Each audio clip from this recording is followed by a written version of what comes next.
नमस्कार दोस्तों, आज मैं आपको वैशाख मास की शुक्ल पक्ष की प्रतिपदा से लेकर पूर्णिमा तक सुनी जाने वाली संपूर्ण कहानी सुनाने जा रही हूँ। प्रेम से बोली वैशाख मास की जय हो, माधव भगवान की जय हो।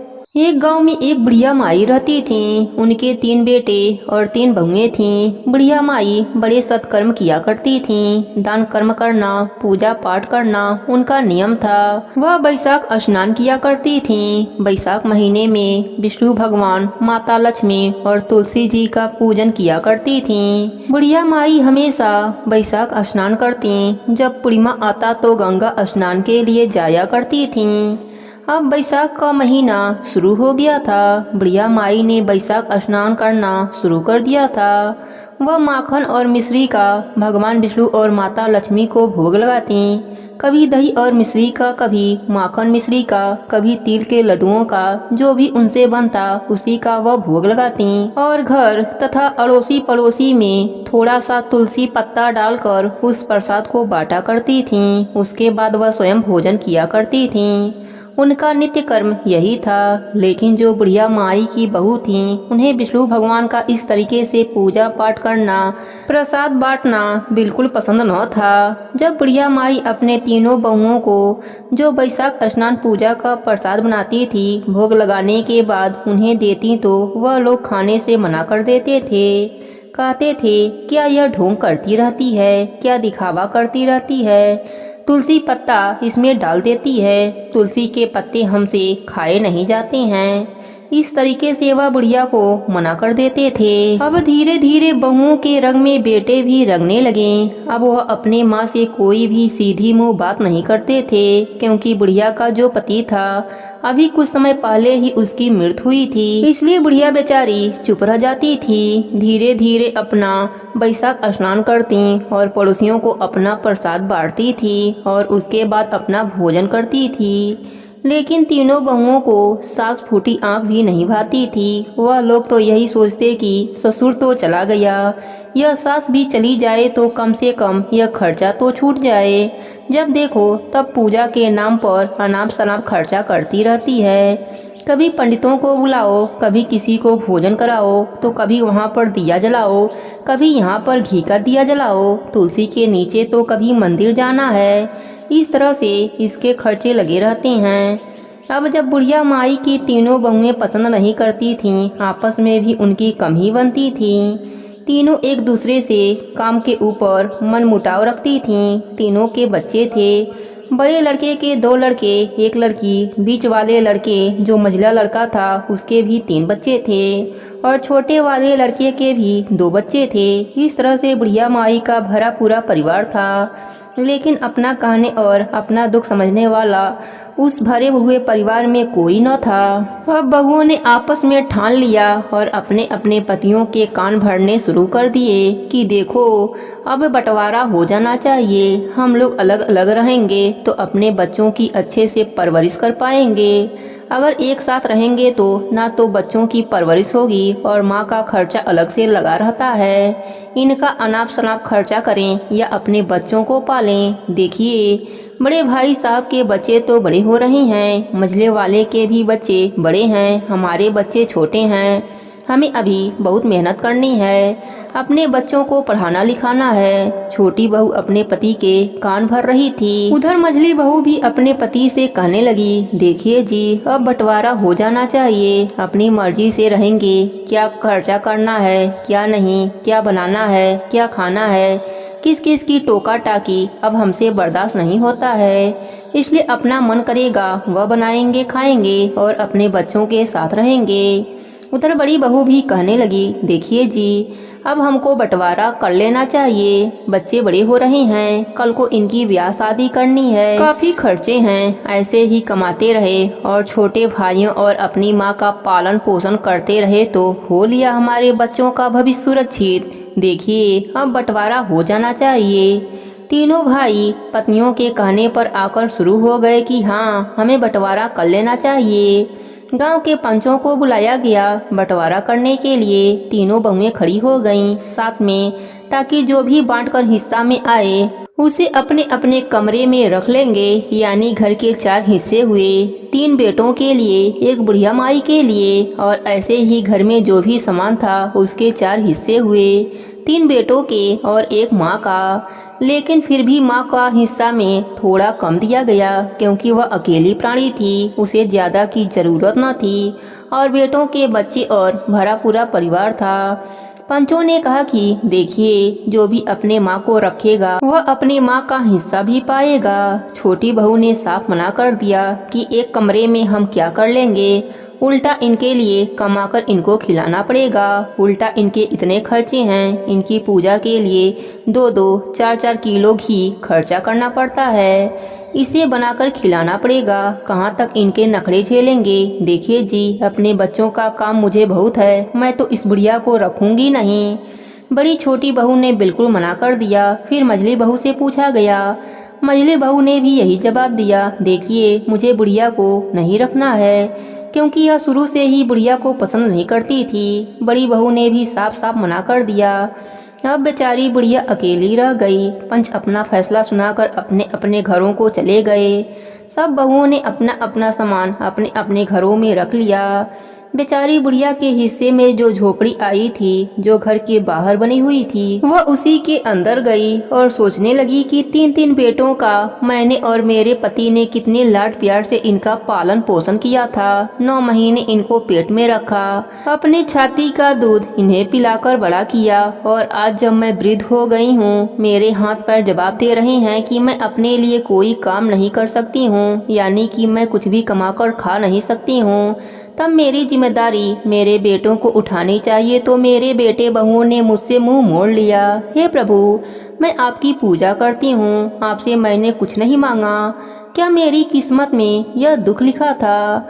मेरा भरा पूरा परिवार होते हुए भी मुझे बेसहारा अनाथों की तरह छोड़ दिया। अब बुढ़िया माई की आंखों से आंसू नहीं रुक रहे थे। वह बेचारी रोए जा रही थी और भगवान से शिकायत किए जा रही थी। उधर तीनों बहुएं बड़ी खुश थीं कि चलो बंटवारा हो गया, अपनी मर्जी से पकवान बनाएंगे, बच्चों को खिलाएंगे और खूब मजे से रहेंगे। कहाँ तो बुढ़िया माई का इतना काम करना पड़ता था। कभी बुढ़िया माई का कपड़ा धो, कभी बुढ़िया माई के लिए खाना बनाओ, कभी बुढ़िया माई की सेवा करो, हाथ पैर दबाओ। अरे भाड़ में जाए बुढ़िया माई, हमारे लिए तो मर जाए तो अच्छा है। कम से कम इस कमरे का हिस्सा जो भी है वह भी हमें मिल जाएगा। अब बेचारी बुढ़िया माई के हिस्से में खाने का जो सामान था वह भी थोड़ा आया था, थोड़ा सा आटा, दाल, चावल।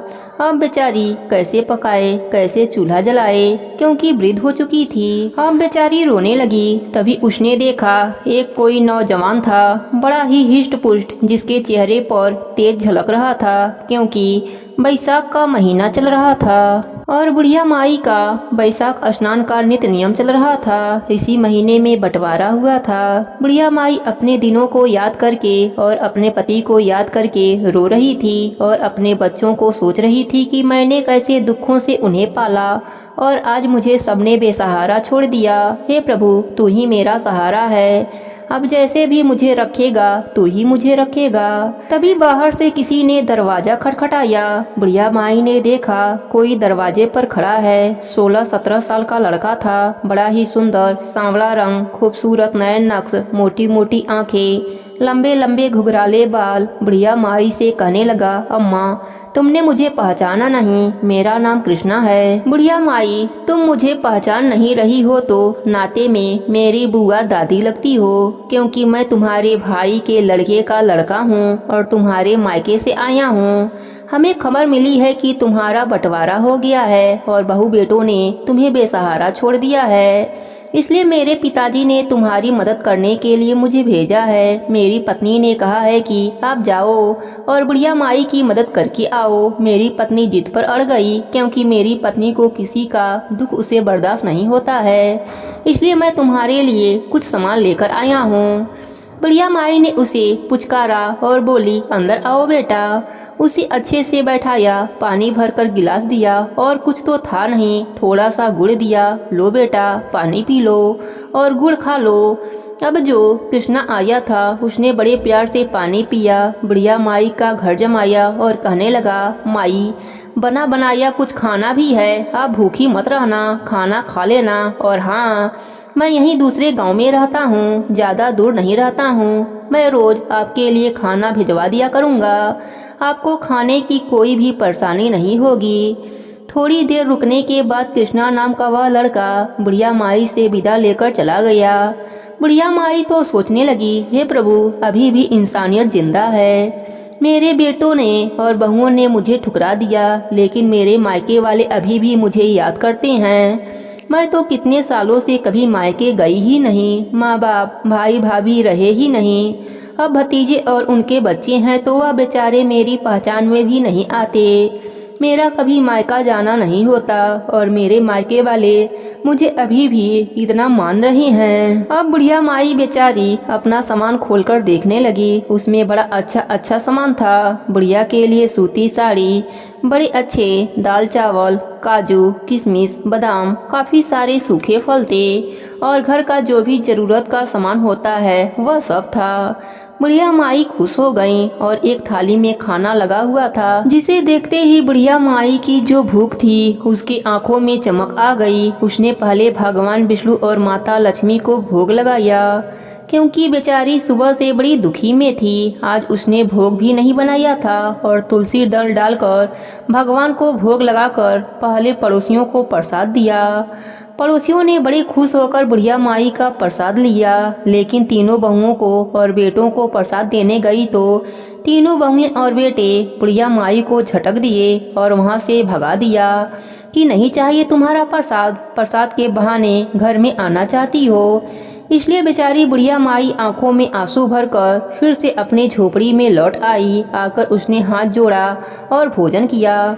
ऐसा स्वादिष्ट भोजन उसने अपने जीवन में कभी नहीं किया था। आज उसने ऐसा पौष्टिक और ऐसा स्वादिष्ट भोजन किया कि उसकी आत्मा तृप्त हो गई। अब वह फिर अपनी पूजा पाठ और अपने नियम कर्म में लग गई। सुबह उठती, बैसाख स्नान करती और उसके बाद अपना भोग बनाती, पड़ोसियों को प्रसाद देती, क्योंकि पड़ोसी तो बुढ़िया माई को बड़ा ही सती मानते थे कि देखो कितनी अच्छी सती सावित्री औरत है, कितना पूजा पाठ करती है। तो सच भी था, बुढ़िया माई हमेशा सबके दुख में दुखी होती थीं और सबसे पहले पहुंच जाती थीं।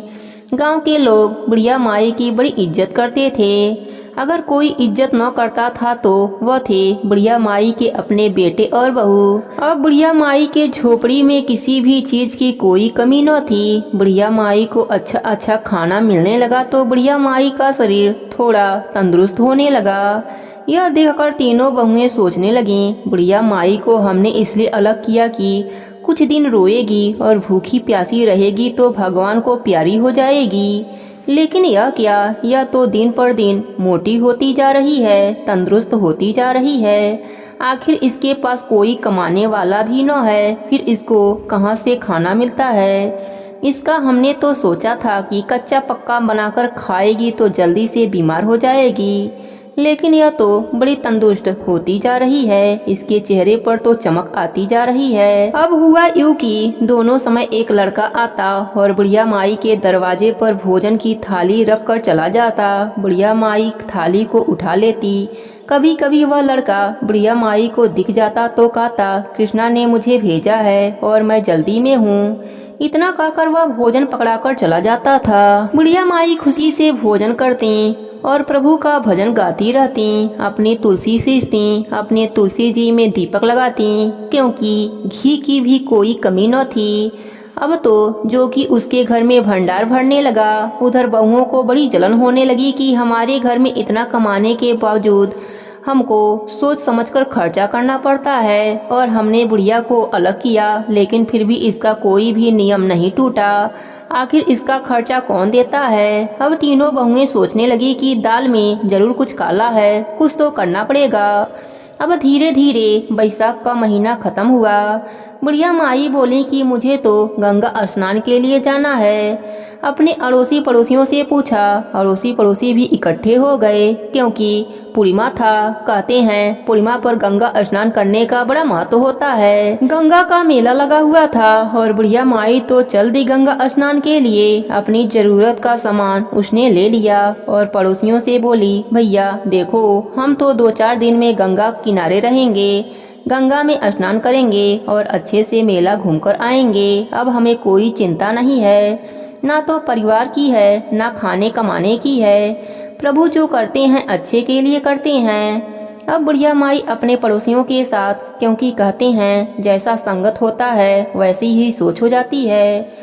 पड़ोसियों की भी सोच बुढ़िया माई को देखकर बदल रही थी। वह भी भक्ति भाव में डूबने लगे थे, लेकिन नहीं बदल रहे थे तो बुढ़िया माई के अपने बेटे और बहुएं बस हमेशा साजिश रचते रहते थे। वह चाहते कि कैसे भी करके बुढ़िया माई को दुखी किया जाए, लेकिन जिसका परमात्मा, जिसके विष्णु भगवान और माता लक्ष्मी साथ हों, उसकी मदद करते हों, भला उन्हें कौन दुख दे सकता है। यही बुढ़िया माई के साथ भी था। बुढ़िया माई गंगा स्नान के लिए चली गईं, मेला घूमी। सुबह 4 बजे उठकर गंगा स्नान करती और पारण करती। वहीं पर उसने जो ब्राह्मणों को अच्छे से जिमाया, भोजन करवाया और दान दक्षिणा दिया। दान दक्षिणा देने के बाद कई दिन वहाँ पर रहीं। इधर क्या हुआ कि बुढ़िया माई की तीनों बहुओं ने सोचा कि बुढ़िया माई तो चली गई गंगा स्नान के लिए, अब चलो देखते हैं आखिर माजरा क्या है। आज बुढ़िया माई के घर की तलाशी लेते हैं। तीनों बहुएं बुढ़िया माई के घर में गईं तो क्या देखती हैं, बुढ़िया माई के घर में तो किसी भी चीज़ की कमी नहीं है। डिब्बे बादाम, काजू, छुआरे से भरे पड़े हैं। घी का डिब्बा भरा पड़ा है। बुढ़िया माई की बहुएं सोचने लगीं, अरे यह बुढ़िया माई तो बड़ी चालबाज निकली। इसने तो हमारे घर से धीरे धीरे चोरी करके पहले ही अपना सामान इकट्ठा कर लिया था, ताकि जब बंटवारे की नौबत आए तो आराम से बैठकर खाए। हमने तो कभी इस कमरे में देखा ही नहीं था। यह देखो, डिब्बे भरे पड़े हैं, किसी भी चीज की कोई कमी नहीं है। हमारे घरों में तो इतना सामान भी नहीं है। दाल चावल अनाज देखो, किसी भी चीज की कोई कमी ना है। और इतना आया तो आया कहाँ से? जरूर बुढ़िया माई ने पहले से ही घोटाला करके रखा था। इसने हमसे छिपा कर रख लिया था। बड़ी बहू कहने लगी, मैं तो जंगल चली जाती थी खेतों में काम करने के लिए। मझली बहू कहने लगी, मैं गौशाला चली जाती थी जानवरों को दाना पानी देने के लिए और उसका गोबर वगैरह साफ करने के लिए। छोटी बहू कहने लगी, मैं घर में थी, लेकिन मैं किचन में चूल्हा चौका करती थी। मैंने कभी बुढ़िया माई पर ध्यान ही नहीं दिया कि यह इतना मक्कार बुढ़िया होगी और चोरी करके अपना घर भर रही होगी। यह जानती थी कि बंटवारा होगा, इसलिए हम तो इसके मंसूबों को जान ही नहीं पाए। देखा नहीं बंटवारे के समय कैसे चुप बैठी थी, कुछ बोल नहीं रही थी। अब समझ में आ गया, अब अच्छे से मजा चखाएंगे। और तीनों बहुएं झोली भर भर के अपने घरों को ले जाने लगी सामान, लेकिन सामान था कि खत्म होने का नाम ही न ले रहा था। अब जब उन्होंने देखा बादाम छुआरे भरे रखे हैं, तीनों की तीनों खाने बैठ गईं। कहने लगी, देखो हम भी तो कहें बुढ़िया के चेहरे पर इतना तेज कहाँ से आता जा रहा है, कैसे तंदुरुस्त होती जा रही है। कहा तो इसको खाना मिलने के बाद भी रोज कराहती रहती थी, मुझे यह हो रहा है वह हो रहा है, कोई काम नहीं करती थी। अब तो मुझे कुछ हो रहा है, सुना ही नहीं। तीनों बहुएं सब करने के बाद जैसे ही बच्चों को बुलाकर सामान देने लगीं और उन्होंने काजू बादाम खाए, उनमें देखा तुलसी दल पड़ा हुआ है। उन तुलसी दल को उन्होंने निकालकर बाहर नाली में फेंक दिया। कहने लगीं, बड़ी टोटके करती है, वैसे टोटका करना बुढ़िया से सीखें। सब चीजों में तुलसी दल डालकर रखा है। हमें तुलसी दल पसंद नहीं है ना, इसलिए कभी पीछे से न आ जाएं तो बहुएं यह सामान न ले जाएं। ऐसा कहकर जैसे ही उन्होंने तुलसी दल नाली में फेंका और अंदर गईं तो क्या देखती हैं कि तीनों बहुएं कुतियां बन गईं। तीनों बहुएं बन गई तो बच्चे चिल्लाने लगे, अरे मम्मी तो कुतियां बन गई, अरे मम्मी को क्या हुआ। बच्चे रोने लगे कि हमारे माँ को क्या हो गया। तीनों की तीनों कुतिया बन गईं। पड़ोसी इकट्ठे होने लगे, अरे यह क्या हो गया, बुढ़िया की बहुएं कुतिया कैसे बन गईं। सारे गांव में हल्ला मच गया। बड़ी अनहोनी बात हुई थी, आज तक किसी के साथ ऐसा नहीं हुआ था। अब शाम को जब तीनों बेटे काम से आए तो बच्चे रो रो कर कहने लगे, पापा माँ तो कुतिया बन गई है। पहले तो उनको पता न था। जब कुतिया घर में गई तो उनके पतियों ने डंडा लेकर उन्हें भगाना चाहा, लेकिन कुतिया भौंकने लगीं। अपने भाषा में कहने लगीं कि हम कुतिया नहीं हैं, हम आपके पत्नी हैं। लेकिन वह तो समझ ही नहीं पा रहे हैं। तभी बच्चे रोते हुए बोले, पापा यह कुतिया नहीं है, यह तो हमारी माँ है। बच्चों ने सारी बात अपने पिताजी को बताई। अपने पिताजी को बताया तो सारा माजरा समझने लगे, जरूर इन्होंने कुछ किया होगा। लेकिन अब क्या किया जा सकता था। फिर भी वह डंडा लेकर समाज में जग हंसाई ना हो उनको भगाने लगे। लेकिन कुतिया कहाँ भागने वाली थीं। एक दो डंडा पड़ता फिर भी वह वहीं बैठी रहती थीं। वह कहीं जा नहीं रही थीं। अपने भाषा में जो कुकू मतलब भोंकती और कहने की कोशिश करती, लेकिन समझता कौन। अब बेचारे पतियों को और बच्चों को मिलकर अपना खाना बनाना पड़ता, घर के सब काम करने पड़ रहे थे। वह सोच रहे थे माँ आ जाए तो माँ से ही कोई समाधान निकलेगा कि कैसे यह अपने पूर्व रूप में आ जाएं। गांव के लोगों ने यही सलाह दी कि देखो तुम्हारी माँ बड़ी सती सावित्री है, तुम लोगों ने उसको बड़ा दुख दिया है, उसकी आत्मा को रुलाया है। अब यह इसी का नतीजा है जो बहुओं को भी भुगतना पड़ रहा है, क्योंकि कहते हैं ना कहीं आत्माओं का श्राप पड़ता है। तुमने उन्हें बहुत दुख दिया है, इसलिए यह तीनों कुतियां बन गई हैं। इंतजार करो कि तुम्हारी माँ आ जाए, तभी कोई उपाय निकलेगा। अब कुतिया सारे दिन दरवाजे पर बैठी रहती। उनके पति रोटी डाल देते तो खा लेती और फिर भोंकती रहती और रोती रहती। अब बेचारे बच्चे रोते रहते और अपनी कुतिया से लिपटे रहते, क्योंकि उनकी माँ थी। बच्चे तो जानते थे। उधर बुढ़िया माई तो बड़े मजे में थी, बड़े आराम से अपना पूजा पाठ करती, गंगा स्नान करती। धीरे धीरे उनको वहाँ पर 8 दिन हो गए। वह बोली हर साल आती थी गंगा स्नान के लिए, लेकिन मन की शांति अब की बार हुई है, ऐसा कभी भी न हुआ था। पड़ोसी कहने लगे, माई अब तो घर चलें, मेला भी उठ गया है। बुढ़िया माई कहने लगी, अरे मेरा तो ऐसा मन करता है कि मैं यहीं का होकर रह जाऊं, गंगा किनारे अपनी झोपड़ी डाल लूं और यहीं पर स्नान किया करूं।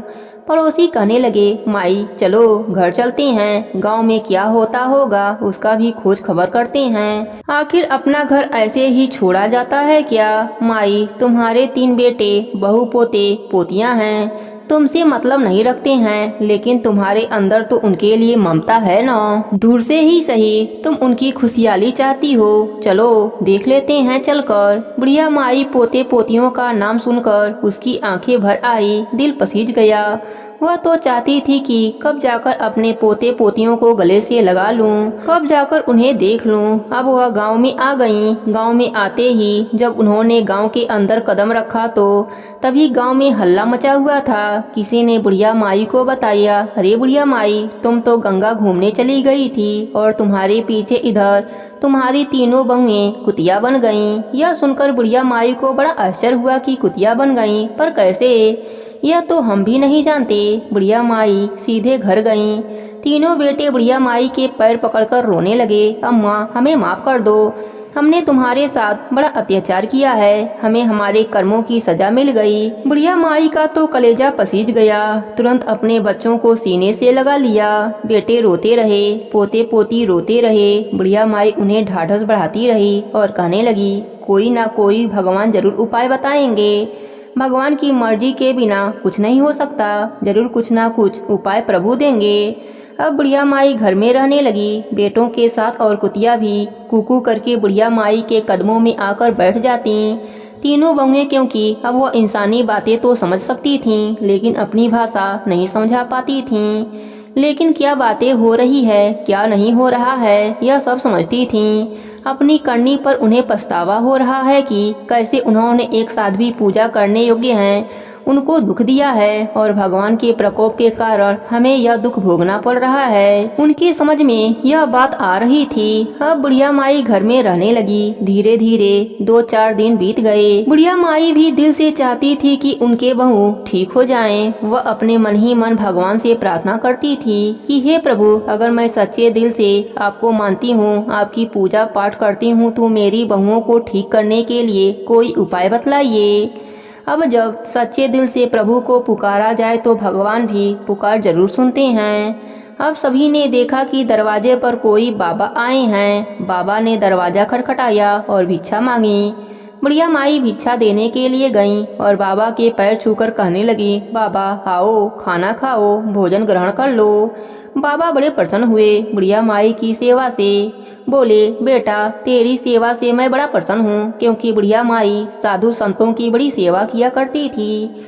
किसी को भी खाली चाहे उससे कुछ भी बने तो उनके लिए जरूर सोचती थी कि भोजन करके जाएं। अगर भोजन नहीं करते थे तो कुछ न कुछ दान दक्षिणा जरूर देती थीं। बाबा बैठे तो बुढ़िया माई अपने बेटों से कहने लगी, बेटा मुझे लग रहा है यह पहुँचे हुए बाबा हैं, तुम इनसे कोई उपाय पूछ लो। तब बाबा के चरणों में तीनों बेटे गिर गए। बच्चों ने पूरी बात बाबा के सामने बताई कि कैसे उनकी माँ कुतिया बन गई हैं। उन्होंने बताया कि दादी तो गंगा स्नान करने के लिए चली गई थी और पीछे से माँ दादी के घर में चोरी करने के इरादे से गईं। उन्होंने दादी का सारा सामान चोरी कर लिया, कुछ बिगाड़ा और कुछ खाया। उसके बाद जो तुलसी दल रखा हुआ था सामान के अंदर, उसको नाली में फेंक दिया। उसके कुछ देर के बाद मेरी तीनों माएँ कुतिया बन गईं।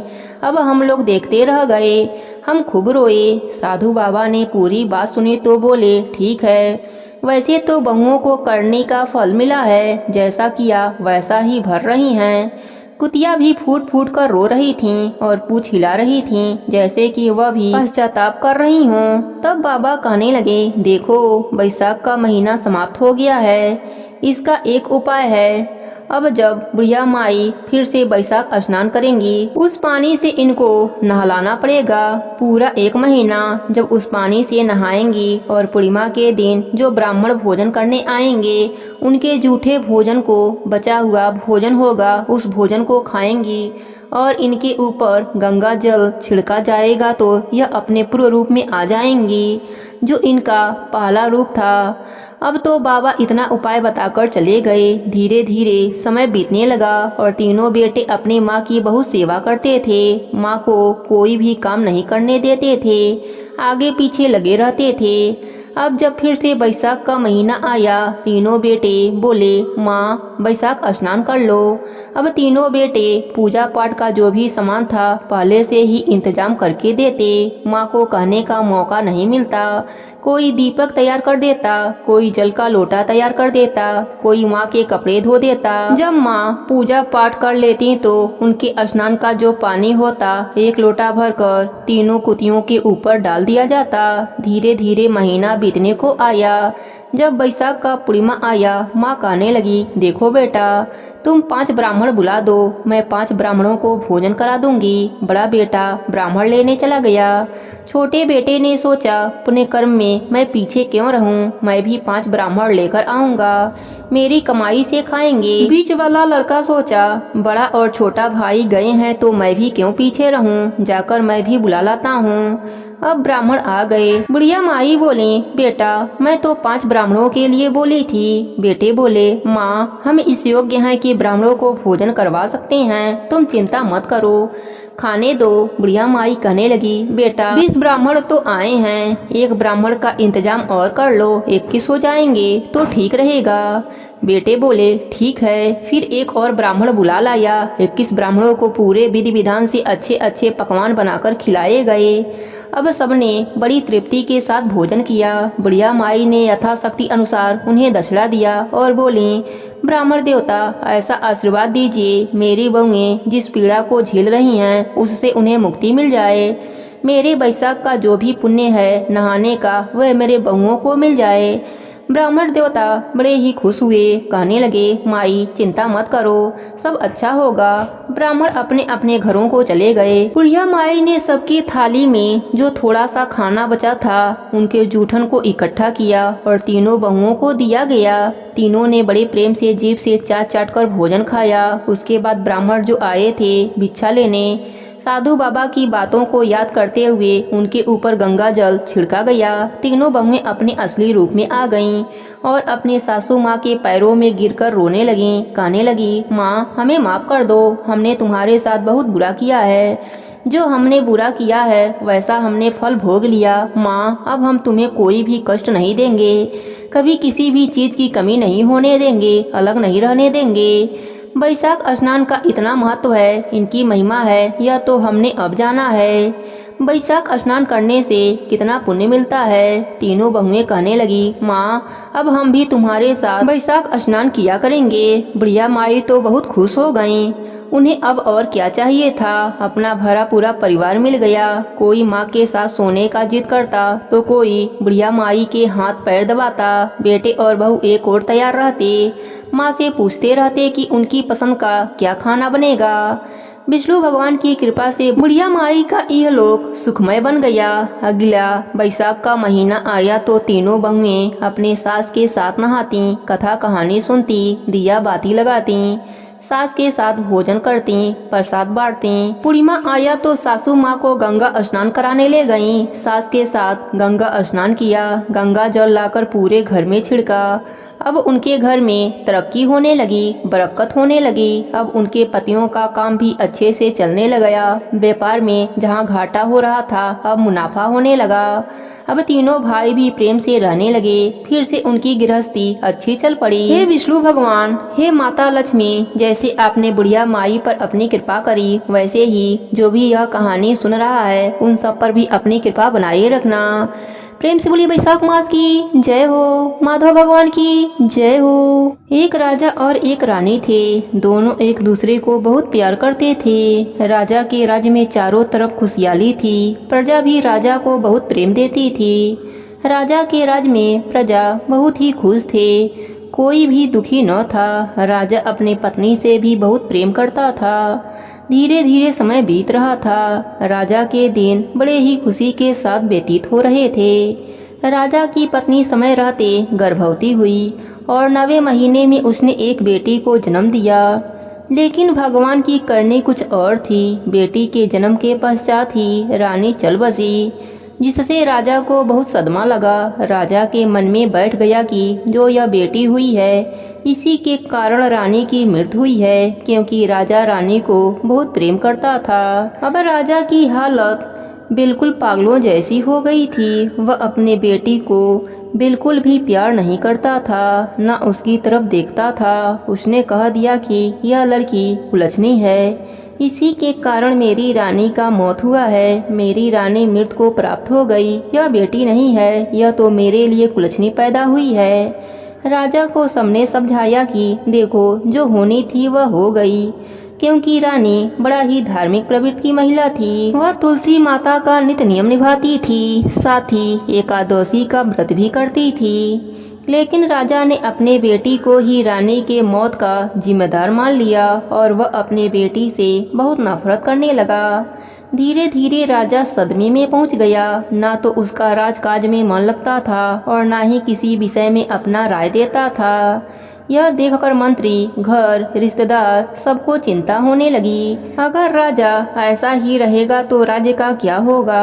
पड़ोसी राज्य के राजा आक्रमण कर देंगे। इसी तरह तो हमारा राज मटिया मेट हो जाएगा, इसकी तरक्की रुक जाएगी। सबने राजा को खूब समझाया, लेकिन राजा के मन से रानी का जो यादें थी वह निकल नहीं रही थी। राजा की अबोध सी पुत्री रोती रहती, लेकिन राजा उसे नजर भर के भी नहीं देखता। दासियां ही उस राजकुमारी का लालन पालन कर रही थी। राजा तो उसे कुलच्छनी कहता था और इसलिए उसका नाम ही कुलच्छनी पड़ गया। अब घर, रिश्तेदार और मंत्रियों ने सलाह की राजा से दूसरा विवाह करने की। राजा को सही लगा, क्योंकि गम को भुलाने के लिए यह भी जरूरी था और उस अबोध बच्ची के लिए भी माँ की जरूरत थी। दासियाँ कब तक उसका पालन पोषण करती, उसे भी तो एक माँ की जरूरत थी। लेकिन जब दूसरी रानी आई तो कहते हैं जब पिता ही प्रेम नहीं करता तो दूसरी रानी क्यों प्रेम करती। वह भी उससे नफरत करती थी। भला दूसरे के बच्चे को कोई क्यों अपनाने लगा। धीरे धीरे समय बीतने लगा। राजकुमारी अब 1 साल की हो गई और राजा तो उसे देखता न था। वह ठुमक ठुमक कर चलती तो भी राजा का मन नहीं पिघलता था। इसका फायदा दूसरी रानी उठाती थी। अब दूसरी रानी की भी एक पुत्री पैदा हुई। इस बार रानी और बच्ची सही सलामत थे तो राजा बहुत खुश हुआ। राजा ने बहुत उत्सव किया। उसका नामकरण संस्कार हुआ। उसका नाम लक्ष्मी रखा गया और अब लक्ष्मी कुलक्ष्मी दोनों ही साथ बढ़ने लगे। धीरे धीरे समय बीत रहा था। राजा रानी लक्ष्मी को बहुत प्रेम करते थे, लेकिन कुलक्ष्मी बेचारी उपेक्षा का शिकार ही रहती थी। उसे तो कोई फूटी आंख देखकर भी खुश नहीं होता था। लेकिन समय अपने गति से बीत रहा था। लक्ष्मी के साथ व्यवहार राजघराने जैसा होता और कुलक्ष्मी के साथ दासियों जैसा व्यवहार होता था। लक्ष्मी के जो कपड़े पुराने हो जाते उन्हें ही कुलक्ष्मी पहना करती थी। धीरे धीरे दोनों लड़कियां बड़ी हो गईं। एक दिन रानी कहने लगी, राजा साहब लड़कियां बड़ी हो गई हैं, इनकी शादी हमें कर देना चाहिए। जो कुलक्ष्मी थी वह बहुत ही धार्मिक थी, क्योंकि उसकी माँ भी बहुत धार्मिक थी। वह नित्य नियम से तुलसी से दिया लगाती थी। और जो लक्ष्मी थी वह बहुत घमंड में रहती थी। एक दिन रानी ने राजा से कहा, राजा साहब दोनों बेटियां बड़ी हो गई हैं, उनके लिए कोई लड़का तलाश किया जाए। राजा कहने लगा, हाँ रानी, विवाह करना पड़ेगा और जितनी जल्दी हो जाए अच्छा होगा। इस कुलक्ष्मी की परछाई इस महल से हट जाए। रानी तो वैसे ही कुलक्ष्मी से नफरत करती थी, उससे सारे काम करवाती थी। रानी ने कहा, राजा साहब कुलक्ष्मी बड़ी है, पहले उसकी शादी करा दिया जाए। राजा ने कहा, उसकी शादी क्या करनी है, जैसी वह है वैसे ही उसके लिए लड़का देख लिया जाएगा। रानी कहने लगी, अरे राजा साहब उसके लिए तो कोई अंधा भिखमंगा लड़का ही सही रहेगा।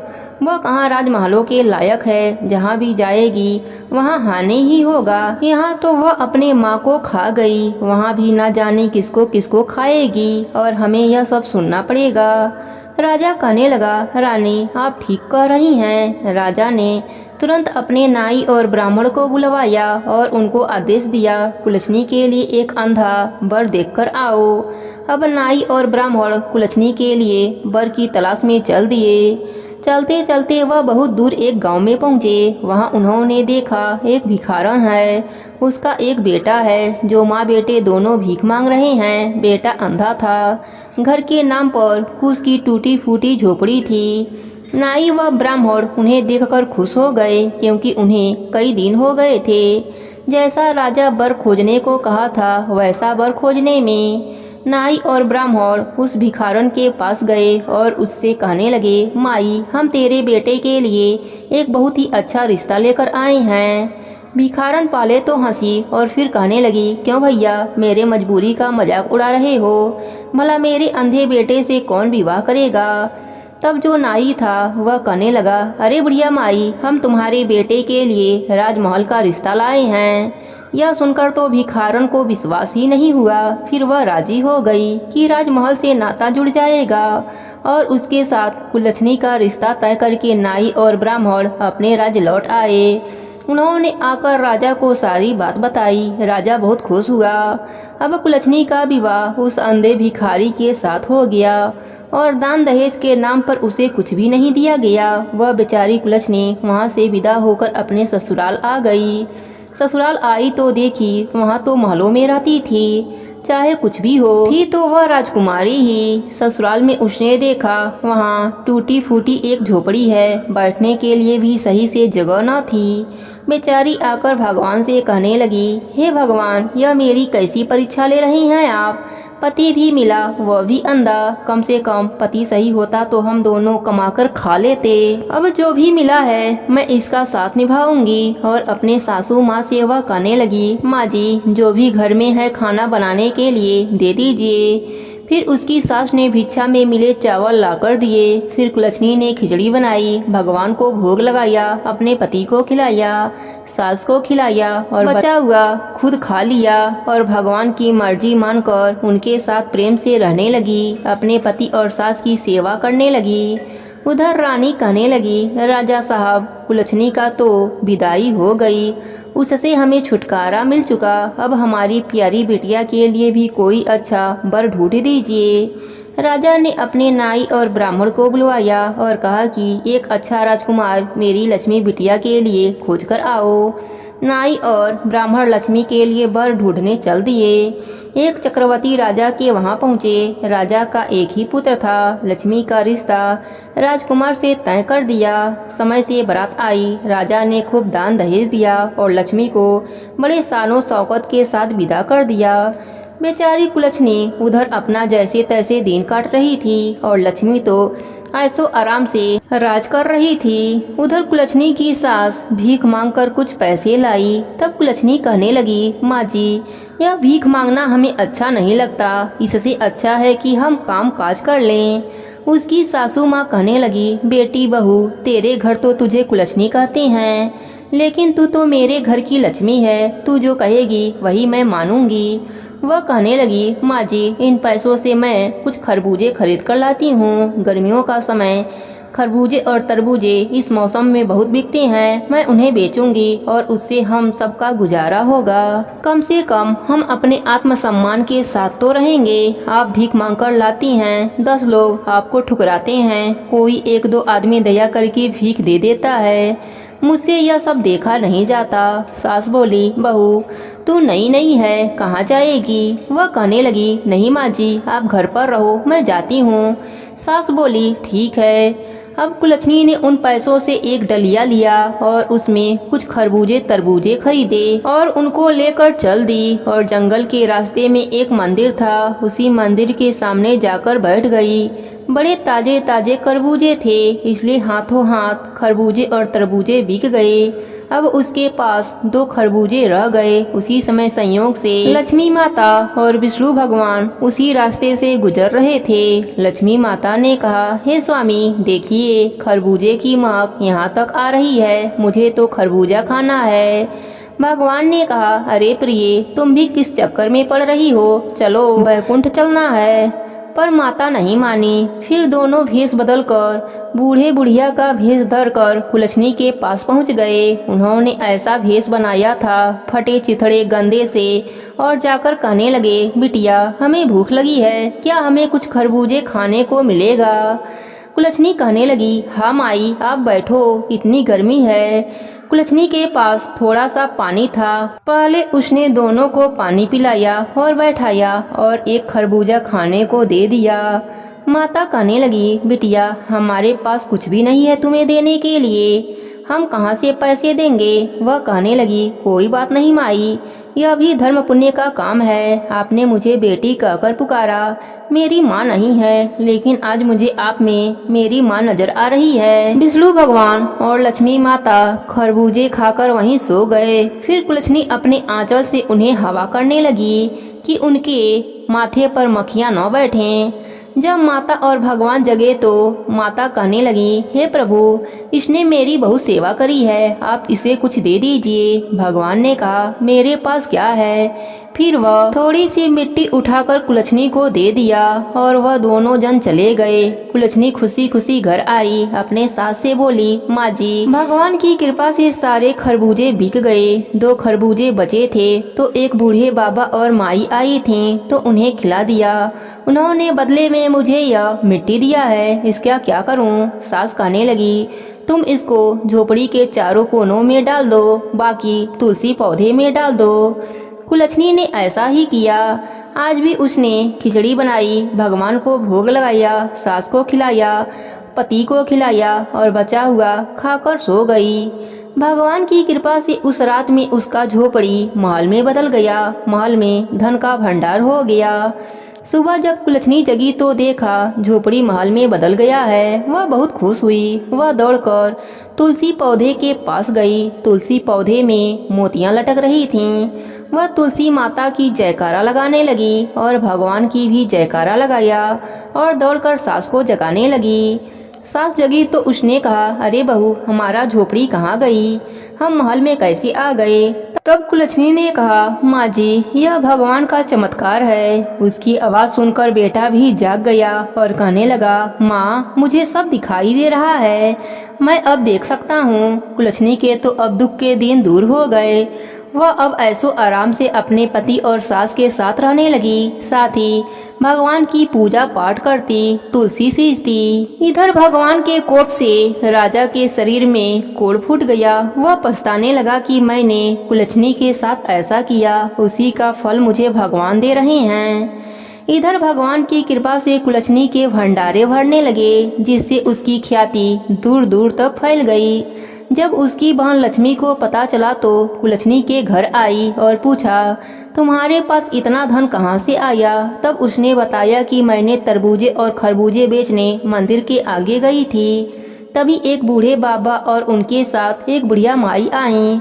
मैंने उन्हें तरबूजे खिलाया तो उन्होंने मुझे उसके बदले में थोड़ी सी मिट्टी दिया। उस मिट्टी को मैंने चारों कोनों में गाड़ दिया। थोड़ा सा मिट्टी तुलसी पौधे में डाल दिया।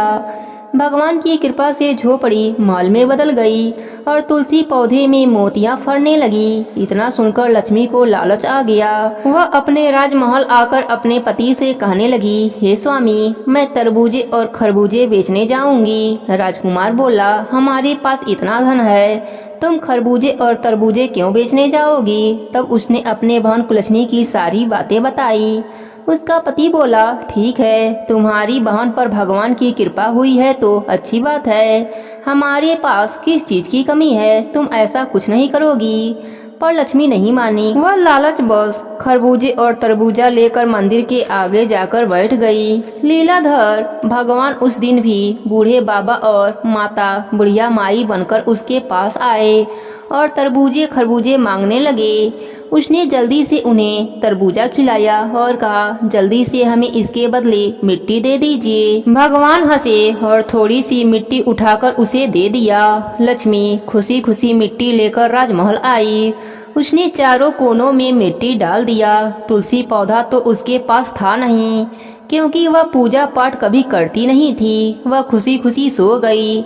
जब उसने सुबह जगा तो देखा उसका पूरा महल गंदगी से बदबू कर रहा है। राजा के आदेश से दासियां गंदगी साफ करने लगीं, पर वह और बढ़ती जा रही थीं। यह सब देखकर राजकुमार लक्ष्मी को भला बुरा सुनाने लगा। वह रोने लगी।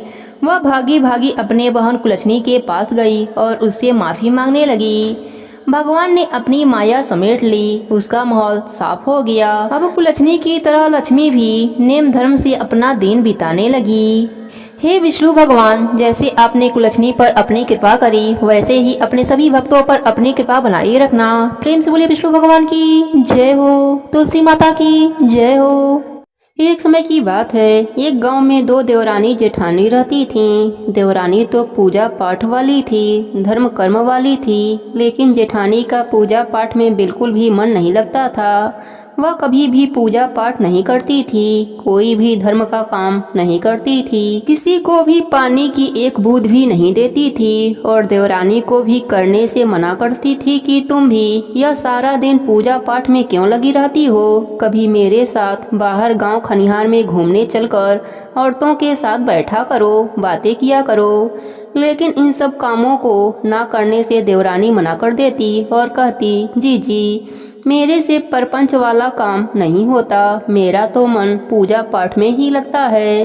पर जेठानी इस बात से बहुत परेशान रहती। वह हमेशा यही चाहती थी कि देवरानी का पूजा पाठ बंद हो जाए। वह इसलिए कि देवरानी का सभी गांव वाले बहुत मान सम्मान देते थे। अरे यह तो बहुत धर्मात्मा है, बहुत पूजा पाठ करती है। और यही सब बातें सुनकर जेठानी को अच्छा नहीं लगता था। वह कोशिश करती थी कि जितना भी हो सके उसकी पूजा पाठ में रुकावट डाल सके, विघ्न पैदा कर सके। वह रोज इन्हीं कोशिश में लगी रहती, रोज नए नए कांड खोजती रहती। लेकिन भगवान की कृपा से देवरानी अपनी पूजा पाठ संपन्न कर लेती। करते करते आया बैसाख का महीना। अब देवरानी तो थी ही धर्म कर्म वाली, तो उसने बैसाख मास का नित्य नियम करना शुरू कर दिया। रोज सुबह 4 बजे उठती, नहाती धोती, नारायण तारायण पारायण करती। उसके बाद मंदिर जाती। जाते समय जो उसके आंगन के क्यारे में फूल खिले होते, उनमें से फूल तोड़कर ले जाती, भगवान के चरणों में चढ़ा देती। जब जेठानी ने देखा कि देवरानी तो बैसाख मास का नित्य नियम निभा रही है, तो उसने देवरानी के आंगन के क्यारे का फूल तोड़कर नीचे गिराना शुरू कर दिया। जितने भी फूल खिले होते उन्हें तोड़कर जमीन पर डाल देती। लेकिन देवरानी बेचारी जमीन पर के बिखरे फूल समेटती, उन्हें धोती और भगवान नारायण के चरणों में चढ़ा देती और प्रार्थना करती, हे प्रभु, मेरे पास तो यही है, इसे स्वीकार कीजिए। करते करते बैसाख के 5 दिन रह गए। भगवान लक्ष्मी नारायण देवरानी की भक्ति से बहुत प्रसन्न हुए। उन्होंने सोचा, चलो देवरानी के भक्ति की परीक्षा कर आते हैं। लक्ष्मी जी और नारायण भगवान बूढ़े ब्राह्मण का रूप धरा और उसी गांव में आ गए जहां देवरानी और जेठानी रहा करती थीं। उसी गांव के बाहर एक कुआं था। सभी लोग उसी कुएं के जल का प्रयोग करते थे। दोनों देवरानी जेठानी पानी भरने साथ में जाया करते थे। उस दिन जब वह पानी भरकर वापस आ रहे थे तो उन्होंने देखा पेड़ के नीचे बूढ़े से ब्राह्मण और ब्राह्मणी बैठे हैं। दोनों ब्राह्मण और ब्राह्मणी कहने लगे, हमें पानी पिला दो। इस बात को सुनकर जेठानी बोली, मैं तो तुम्हें पानी नहीं दे सकती, इतने दूर से भरकर लाई हूँ, मैं तो नहीं दे सकती तुम्हें पानी। पर देवरानी कहने लगी, आप मेरे मटके में से पानी पी लीजिए। उसने दोनों को पानी पिलाया। तब वह दोनों कहने लगे, हम यहाँ गांव में कुछ दिनों के लिए रहने आए हैं, यहीं पास में ही हमारी झोपड़ी है, क्या तुम हमारे लिए पानी की व्यवस्था कर दोगी? हम तो बहुत बूढ़े हैं, हम तो पानी भरने नहीं जा सकते। तब देवरानी कहने लगी, ठीक है, मैं आपके लिए पानी भरकर ला दिया करूँगी। तो उसने उसी दिन से उनके झोपड़ी में गई और उनके घड़े में पानी भरा। अब उसने रोज पानी लाती तो उनके झोपड़ी में आधा पानी रख आती। इस बात से जेठानी गुस्सा होकर बोलती, यह तुम क्या करती रहती हो? इतने मेहनत से हम पानी लाते हैं और तुम उन्हें पानी दे देती हो।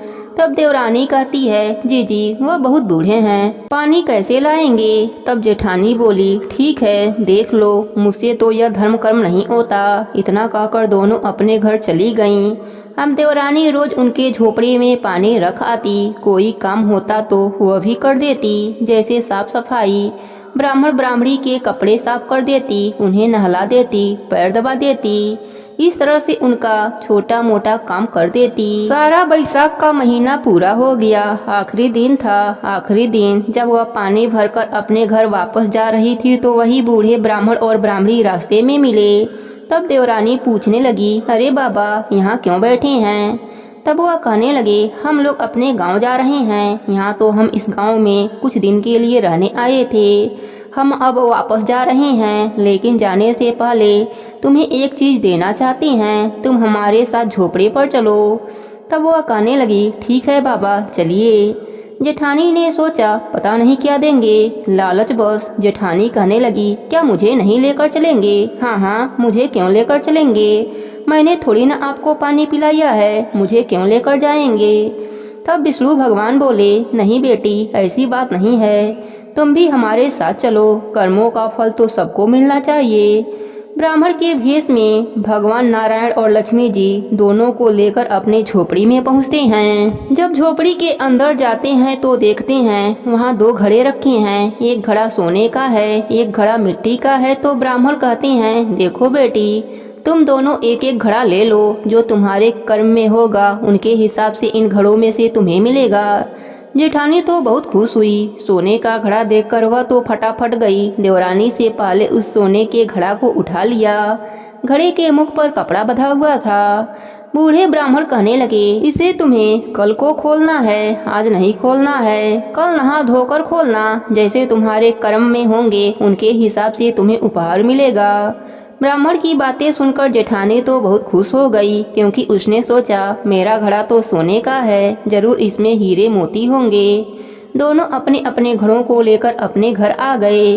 जेठानी ने तो अपना घड़ा अलमारी में अच्छे से बंद करके रख दिया, क्योंकि उसे लगा चोर चुरा ना लें। लेकिन देवरानी ने अपना घड़ा अपने मंदिर में रखा। अगले दिन सुबह उठी दोनों ने स्नान किया, क्योंकि जेठानी को तो अपना घड़ा खोलने की बहुत जल्दी थी।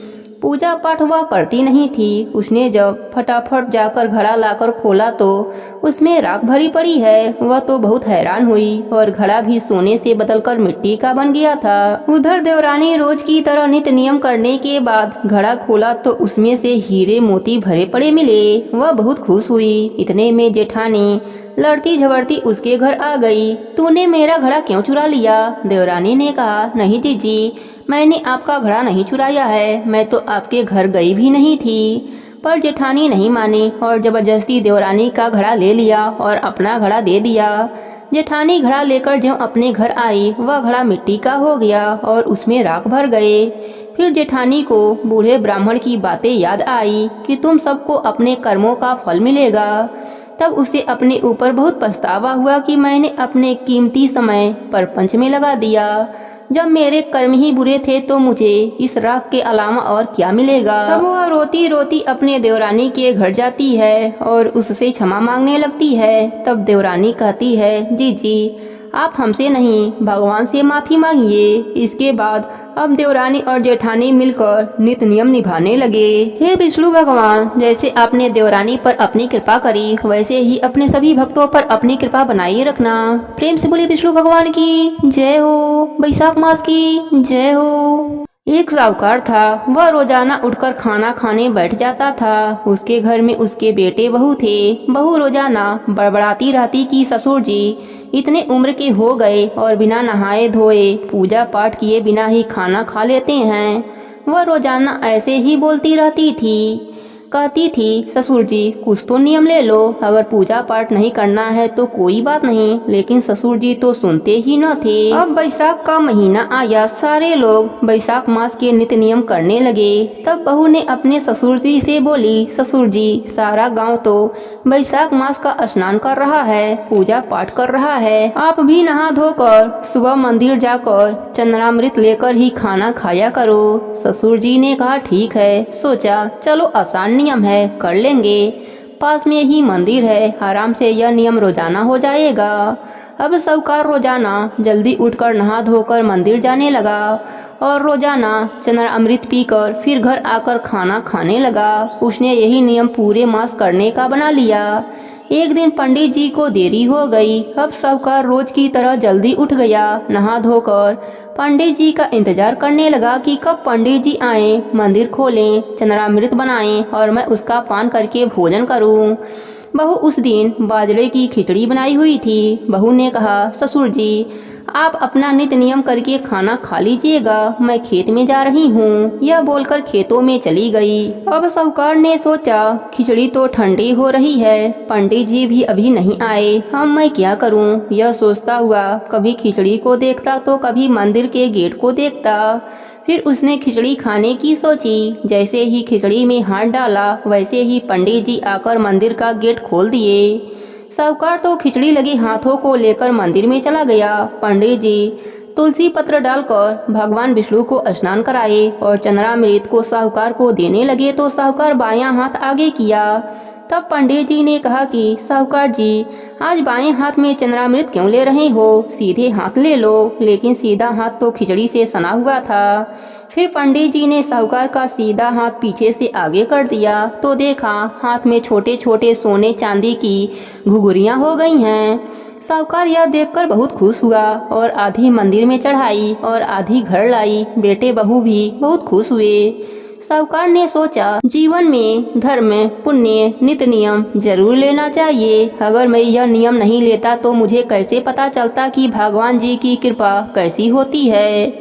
साहूकार ने उसी दिन से भगवान की पूजा पाठ शुरू कर दिया और जीवन में धर्म कर्म के काम करने लगा। हे चंद्रामृत भगवान, जैसे साहूकार की लाज रखी वैसे ही सबकी रखना। प्रेम से बोले माधव भगवान की जय हो, वैशाख मास की जय हो। एक छोटी सी लड़की बैसाख मास स्नान कर रही थी। एक दिन उसकी भाभी बोली, काम की ना धाम की, सारे दिन माधव भगवान की जय हो करती रहती है। अब तो लड़की एक पैर पर खड़ी हो गई और बोली, हे माधव भगवान, अगर मैंने सच्चे हृदय से आपको याद किया हो तो आप सोने की मूर्ति बनकर आले में विराजमान हो जाएं। भगवान का सिंहासन डोलने लगा कि छोटी सी लड़की तप कर रही है। तब माधव भगवान सोने की मूर्ति बनकर आले में विराजमान हो गए। लड़की ने आंखें खोलकर देखा तो सोने की मूर्ति बनकर आले में रखी है। अब आवाज दी, देख लो भाभी, माधव भगवान को देख लो माँ, माधव भगवान को देख लो। तो माँ भी दौड़ती हुई आई और भाभी भी दौड़ती हुई आई। हे माधव भगवान, जैसे छोटी लड़की की सत रखा वैसे ही सबकी रखना।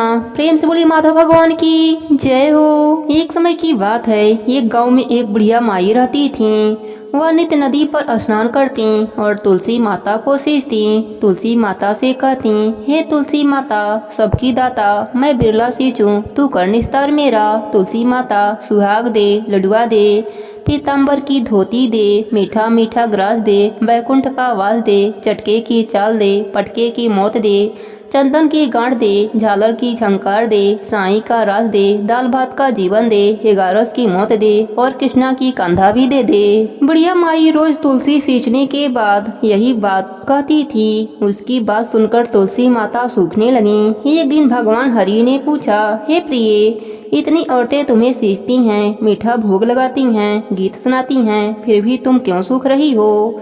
तब तुलसी माता ने कहा, प्रभु, एक बुढ़िया माई रोज मेरे पास आती हैं और रोज मुझसे यही सब बातें कहती हैं। मैं हर बात पूरी कर सकती हूँ, पर श्री हरि की कान्हा कहाँ से ला कर दूंगी?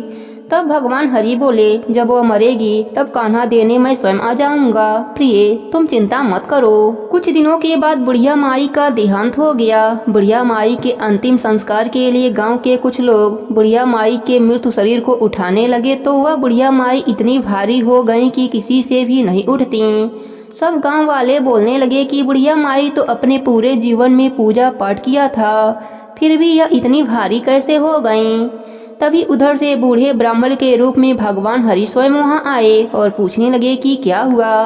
तब सभी कहने लगे, बुढ़िया माई का शरीर उठ नहीं रहा है, लगता है यह पाप भी बहुत करती थीं, इसलिए यह मरने के बाद भारी हो गई हैं। तब भगवान के रूप में प्रभु बोले, मुझे इसके कानों में एक बात कहने दो, शायद उठ जाए। लोग बोले, ठीक है, आप भी प्रयास कर लो। भगवान बुढ़िया माई के कानों में कहने लगे, बुढ़िया माई, मन की निकाल ले, अड़ुआ ले, गड़ुआ ले, पीताम्बर की धोती ले, मीठा मीठा ग्रास ले, बैकुंठ का वास ले, चटके की चाल ले, पटके की मौत ले, चंदन की गांठ ले, झालर की झंकार ले, दाल भात का जीवन ले, एकादशी की मौत ले और ले श्री हरि का कान्हा भी ले ले। इतना कहते ही बुढ़िया माई हल्की हो गई। भगवान अपने कंधे पर उसे ले गए। बुढ़िया माई को मुक्ति मिल गई और वह श्री हरि के साथ बैकुंठ लोक को चली गई। हे तुलसी माता, जैसे अपने बुढ़िया माई पर अपनी कृपा करी, वैसे ही अपने सभी भक्तों पर अपनी कृपा बनाए रखना। प्रेम से बोलिए तुलसी माता की जय हो, विष्णु भगवान की जय हो। राम आए लक्ष्मण आए, देश के पुजारी आए, नित नेम का नेम लाए। आओ राम, बैठो राम, माखन मिश्री खाओ राम, दूध बतासा पियो राम, सूद के पल का पोटो राम, साल दुसारा ओढ़ो राम, राम सवारे सबके काम, खाली घर भंडार भरेंगे, सबका बेड़ा पार करेंगे। जय श्री राम, जय श्री राम। सीता माता कहानी कहा करती थीं और श्री राम सुना करते थे। एक दिन भगवान राम को किसी काम से बाहर जाना पड़ा। सीता माता कहने लगी कि भगवान, मेरा तो 12 वर्ष का नितनेम है, मैं अपनी कहानी किसे सुनाऊंगी? भगवान बोले, ऐसा करो, कुएं के पाल पर जाकर बैठ जाओ, औरतें पानी भरने आएंगी, तुम्हारी कहानी सुन लेंगी। सीता माता कुएं पर जाकर बैठ गईं। एक बहू आई, रेशम जड़ी की साड़ी पहन रखी थी और सोने का घड़ा ले रखा था। सीता माता बोली, बहन, मेरा 12 बरस का नितनेम सुन ले। बहू बोली, मैं अगर आपका नितनेम सुनूंगी तो मुझे बहुत देरी होगी, घर में सास लड़ेगी। उसने कहानी नहीं सुनी। घर आई तो रेशम जड़ी की साड़ी फट गई, सोने का घड़ा मिट्टी का हो गया। सास बोली, बहू, इसका दोष सिर लेके आई है। बहू बोली, सासू जी, दोष किया? कुएं पर एक औरत बैठी थी, कह रही थी मेरी कहानी सुन लो, मैंने नहीं सुनी तो ऐसा हो गया। अगले दिन सास वही साड़ी पहनकर गई, वही घड़ा लेकर गई। सीता माता बैठी पाई। उन्होंने कहा, मेरी कहानी सुन ले बहन। सास बोली, बहन, मैं आपकी कहानी 4 बार सुनूंगी। सीता माता ने कहानी कही, सास ने कहानी सुनी। सास जब घर गई तो उसकी फटी साड़ी रेशम जैसी हो गई, सोने का घड़ा हो गया। बहू कहने लगी, सासू जी, तुम कैसे सब सही कर आई? सास बोली, जो तू दोष लगाकर आई थी, मैं दोष उतार आई। बहू ने पूछा, ऐसी वह कौन थी? सास बोली, वह सीता माता थीं, पुराने से नया कर देती हैं, खाली घर भंडार भर देती हैं, लक्ष्मी जी का वास कर देती हैं और जो कुछ इच्छा हो उसे भी पूरी कर देती हैं। बहू ने कहा, अच्छा, ऐसी कहानी मुझे भी सुना दो। सास बोली, ले भाई, तू भी सुन ले। राम आए लक्ष्मण आए, देश के पुजारी आए, नित नेम का नेम लाए। आओ राम, बैठो राम, माखन मिश्री खाओ राम, दूध बतासा पियो राम, सूद के पल का पोटो राम, साल दुसाला ओढ़ो राम, राम सवारे सबके काम, खाली घर भंडार भरेंगे, सबका बेड़ा पार करेंगे। जय श्री राम, जय श्री राम। बहू कहने लगी, सासू जी, कहानी तो बहुत अच्छी है। सास बोली, बहू, रोज कह लिया करेंगे। एक दिन उनकी पड़ोसन आई, बोली, बहन जरा आँच दे दो। सास कहने लगी, अभी हमने आँच नहीं चलाई। वह बोली, तू 4 बजे से उठकर क्या कर रही हो? वह बोली, हम नहाए धोएं, पूजा पाठ करें और सीता माता की कहानी कह रही हैं। वह बोली, इससे क्या होता है? वह दोनों बोली, सीता माता की कहानी कहने से अटूट भंडार भरते हैं, सारे कार्य सिद्ध हो जाते हैं। पड़ोसन बोली, ऐसी कहानी तो मुझे भी सुना दो। वह बोली, ले भाई तू भी सुन ले। राम आए लक्ष्मण आए, देश के पुजारी आए, नित नेम का नेम लाए, आओ राम बैठो राम, माखन मिश्री खाओ राम, दूध बतासा पियो राम, सूत के पल का पोटो राम, साल दुसाला ओढ़ो राम, राम सवारे सबके काम, खाली घर भंडार भरेंगे, सबका बेड़ा पार करेंगे, जय श्री राम जय श्री राम। पड़ोसन कहने लगी, बहन कहानी तो मुझे बहुत अच्छी लगी। अब पड़ोसन भी नित नेम सीता माता की कहानी कहने लगी। सीता माता ने उसका भी भंडार भर दिया। हे मेरी सीता माता, जैसे आपने उन सबके भंडार भरे, मेरी भी भरियो। लक्ष्मी जी का वास हो, अन्नपूर्णा का वास हो। प्रेम से बोली सीता माता की जय हो, बैसाख मास की जय हो। एक समय की बात है, एक गांव में 3 भाई एक साथ रहा करते थे। बड़ा भाई और दूसरा भाई बहुत ही चालाक थे। वह छोटा भाई से खेत का सारा काम कराते और मुनाफे में से भी उसको कम ही देते थे। तीनों की शादी हो गई। घर में भी बड़ी 2 बहुएं ठाठ से रहती और छोटी बहू से घर का सारा काम कराती थीं। एक दिन उनके घर एक बुढ़िया माई आई और बोली, मुझे खाना खिला दो, मैं कई दिनों से भूखी हूँ। बड़ी बहू घर से निकली और बोली, बुढ़िया अम्मा, हमने तो अपना हिस्सा खा लिया, आप दूसरी बहू से मांग लो। दूसरी बहू ने भी कहा, बुढ़िया अम्मा, मैंने भी अभी अपना भोजन कर लिया, आप छोटी से मांग लो। छोटी बहू ने कहा, बुढ़िया अम्मा, मैंने अभी भोजन नहीं किया है, आप बैठिए, मैं अपना भोजन आपको लाकर देती हूँ। छोटी बहू ने अपना भोजन लाकर बुढ़िया अम्मा को बड़े ही प्यार से खिला दिया। बुढ़िया अम्मा ने बताया कि कल से बैसाख का महीना चालू हो रहा है। अगर तुम अन्य धन का भंडार चाहती हो तो कल से तुम बड़े पीपल, तुलसी, साथ ही आँख का पेड़ सींचो, रविवार का व्रत करो, प्यासे को पानी पिलाओ, पूर्णिमा तक तुम्हारे पुण्य का फल तुम्हें मिल जाएगा।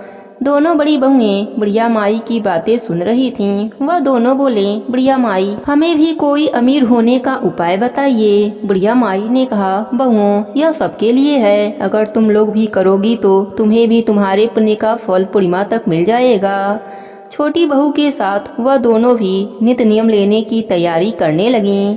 सुबह हुआ, दोनों बड़ी बहुएं नहा धोकर 2 घड़े में पानी लेकर पीपल, तुलसी, आँख सींचने लगी। बड़ी बहू ने बड़ पीपल, तुलसी, आँख सींचा और कोई मिल गया तो पानी पिला दिया, नहीं तो वहीं गिराकर आ जाती। दूसरी बहू बड़ पीपल, तुलसी, आँख सींचती, कोई पानी पीने वाला मिल जाता तो कहती, मैं बहुत थक गई हूँ, आप खुद से लेकर पी लो। बचा हुआ पानी खुद पी लेती और पानी वहीं पर गिराकर आ जाती। छोटी बहू बड़े ही प्रेम भाव से घड़े का पानी को भगवान को भोग लगाती। बड़ पीपल, तुलसी, आँख का पेड़ सींचती और वहीं बैठकर भगवान का भजन कीर्तन गाती, कथा कहानी सुनती और जो भी आता उसे बड़े ही प्रेम भाव से पानी पिलाती। जब पूरा पानी समाप्त हो जाता तभी वह घर आती। साथ ही रविवार का व्रत पूरे ही नित नियम से करती। इस तरह नित नियम करते करते 1 माह बीत गया। बैसाख पूर्णिमा के अगली सुबह तीनों बहुएं अपने अपने घड़ों को देखा। बड़ी बहू के घड़े में 1 सोने के सिक्के थे। दूसरी बहू के घड़े में कुछ न था, वह घड़ा खाली था। छोटी बहू के घड़ा में सोने के सिक्कों से भरा पड़ा था। बड़ी बहू ने कहा, हे प्रभु, यह आपकी कैसी माया है? हम तीनों ने जब नित नियम बराबर किए हैं तो धन देने में आपने बेईमानी क्यों किया? तभी वह बुढ़िया माई वहां आई और उन्होंने बोला, बड़ी बहू, तुमने जो भी दान किया उसी का यह फल है। और दूसरी बहू, तुमने तो हर प्यासे से यही बोला, आप खुद पानी पी लो, मैं थक गई हूँ। तुमने तो कुछ दान ही नहीं किया, इसलिए दान का फल तुम्हें मिला ही नहीं, इसलिए तुम्हारा घड़ा खाली है। छोटी बहू ने बड़े ही प्रेम भाव से बैसाख मास के नित्य नियम को निभाया। जब तक इसके घड़े का पानी खत्म नहीं हो जाता तब तक लोगों को पानी पिलाती रहती, भगवान का भजन कीर्तन करती रहती, कथा कहानी सुनती रहती, साथ ही रविवार का व्रत भी करती थी। इस कारण इसके पुण्य का फल ज्यादा है।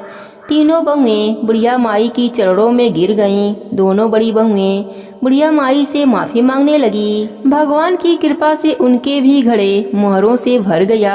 अब सभी लोग बड़े प्रेम भाव के साथ रहने लगे। भगवान का भजन कीर्तन करते और उनकी कथाएं सुनते। हे बैसाख मास के देव, हे सूरज भगवान, जैसे आपने उनको अन्न धन दिया वैसे ही आपके नित्य नियम करने वाले सभी भक्तों पर अपनी कृपा बनाए रखना। प्रेम से बोले बैसाख मास की जय हो, सूरज भगवान की जय हो। एक ब्राह्मण और ब्राह्मणी थे। वह रोज 7 कोस दूर गंगा जमुना स्नान करने जाते थे। रोज इतनी दूर आने जाने से ब्राह्मणी थक जाती थी। एक दिन ब्राह्मणी कहती है कि कोई बेटा होता तो बहू आ जाती। घर वापस आने पर खाना बना हुआ मिलता, कपड़े धुले हुए मिलते। ब्राह्मण कहता है कि तूने बहुत बढ़िया बात कही है, चल मैं तेरे लिए बहू ला देता हूँ। ब्राह्मण फिर बोला कि एक पोटली में थोड़ा सा आटा बांध दे, उसमें थोड़ी सी मोहर असरफी डाल दे। उसने पोटली बांध दी और ब्राह्मण पोटली लेकर चल दिया। चलते चलते कुछ दूर एक गांव में जमुना जी के किनारे बहुत सारी सुंदर लड़कियां मिट्टी का घर बनाकर खेल रही थीं। जब शाम हुआ तो सब घर जाने लगे। सबने अपना बनाया हुआ घर बिगाड़ दिया, परंतु एक लड़की बोलती है कि मैं तो अपना घर नहीं बिगाड़ूंगी, मुझे तो रहने के लिए यह घर चाहिए। उसकी बात सुनकर ब्राह्मण के मन पर वह लड़की छा गई और मन ही मन सोचने लगा कि बहू बनाने के लिए यही लड़की ठीक रहेगी। जब वह लड़की जाने लगी तो ब्राह्मण भी उसके पीछे पीछे गया। जब वह लड़की अपने घर पहुंचती है तब बूढ़ा ब्राह्मण बोलता है, बेटी बैसाख का महीना है, मैं किसी के यहाँ खाना नहीं खाता। तुम अपनी माँ से पूछो कि मेरा आटा छान कर 4 रोटी बना देंगी क्या? यदि वह मेरा आटा छानकर रोटी बनाएंगी तभी मैं खाऊंगा। लड़की अपनी माँ को सारी बात बताती है। माँ कहती है कि बेटी बाबा से कह देना कि रोटी में 4 रोटी वह भी खा लेंगे। लेकिन लड़की कहती है, नहीं माँ, बाबा ने कहा है कि मेरा आटा छानकर बनाओगी तभी वह खाएंगे। तब उसकी माँ कहती है, ठीक है, जा बाबा से कह दे अपना आटा दे दें।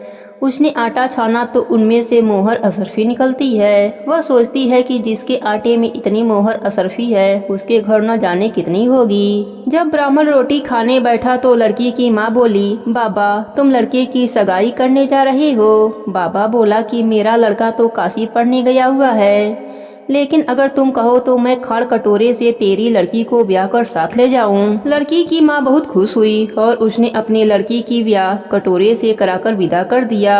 बूढ़ा ब्राह्मण अपने साथ घर बहू को लाया। उसने दरवाजा खटखटाया, कहा, दरवाजा खोल, मैं तेरे लिए बहू लाया हूँ, आकर बहू का स्वागत सत्कार कर। ब्राह्मणी बोली, दुनिया ताने मारती है, अब तुम भी ताने मार लो। हमारे तो 7 जन्म तक कोई बेटा बेटी नहीं है, बहू कहाँ से आएगी? ब्राह्मण बोला, अरे तू दरवाजा तो खोल। ब्राह्मणी ने दरवाजा खोला तो सामने बहू खड़ी देखी। तब वह आदर सत्कार से बहू को अंदर ले गई। अब जब ब्राह्मण और ब्राह्मणी नहाने जाते तो बहू घर का सारा काम करके रखती, खाना बनाती, सास ससुर के कपड़े धोती, रात में उनके पैर भी दबाती। इस तरह से काफी समय बीत जाता है। सास बहू को सीख देती है कि बहू चूल्हे की आग बुझने मत देना और मटके का पानी खत्म मत होने देना। एक दिन चूल्हे की आग बुझ गई। बहू भागी भागी पड़ोसन के घर गई और बोली, मुझे थोड़ी सी आंच दे दो, मेरे चूल्हे की आग बुझ गई है। मेरे सास ससुर सुबह 4 बजे से बाहर गए हुए हैं और वे थके हारे वापस आएंगे, मुझे उनके लिए खाना बनाना है।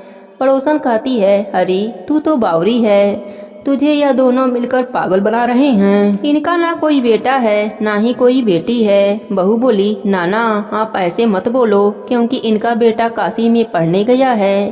पड़ोसन फिर बोली, अरे तुझे यह झूठ बोलकर लाई हैं, इनका कोई बेटा बेटी नहीं है। अब बहू पड़ोसन की बातों में आ गई और कहने लगी कि अब आप ही बताओ मैं क्या करूं। पड़ोसन कहने लगी, करना क्या है, जब सास ससुर आए तब जली रोटी बना देना, अलुनी पलुनी दाल बना देना, खीर की कलछी दाल में और दाल की कलछी खीर में डाल देना। बहू पड़ोसन की सारी सीख लेकर अपने घर आ गई और जैसा पड़ोसन ने बताया था वैसा ही उसने किया। जब सास ससुर घर आए तब कोई आदर सत्कार बहू ने नहीं किया, ना ही उनके कपड़े धोए। जब सास ससुर को खाना दिया तो सास बोली, बहू यह रोटी जली क्यों है और दाल भी अलुनी है। बहू पलटकर जवाब देती है कि आज यही खा लो सासू जी। अगर एक दिन ऐसा खाना खा भी लिया तो तुम्हारा कुछ नहीं बिगड़ जाएगा। मुझे तो जीवन भरी अनूठी ही रहना है। बहू की बातें सुनकर सास बोली कि आज तो बहू ने अच्छी सीख नहीं सीखी है। अब बहू फिर से पड़ोसन के घर भागती है और कहती है कि अब आगे बताओ कि मुझे क्या करना है। पड़ोसन बोली कि अब तुम सातों कोठों की चाबी मांग लेना। अगले दिन जब सास जाने लगी तो बहू अड़ गई कि मुझे तो सातों कोठों की चाबी चाहिए। तो ससुर कहने लगा कि दे दो इसे चाबी, आज नहीं तो कल चाबी इसे ही देनी है। हम आज हैं कल नहीं, इसलिए चाबी इसे दे दो।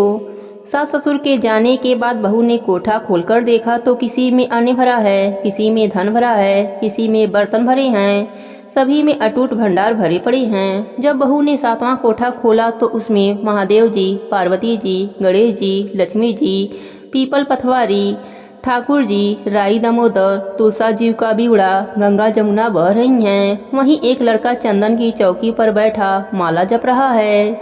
सब देख बहू लड़के से कहती है, तू कौन है? लड़का कहता है कि मैं तेरा पति हूँ, दरवाजा बंद कर दे, जब मेरे माँ बाप आएंगे तब खोलना।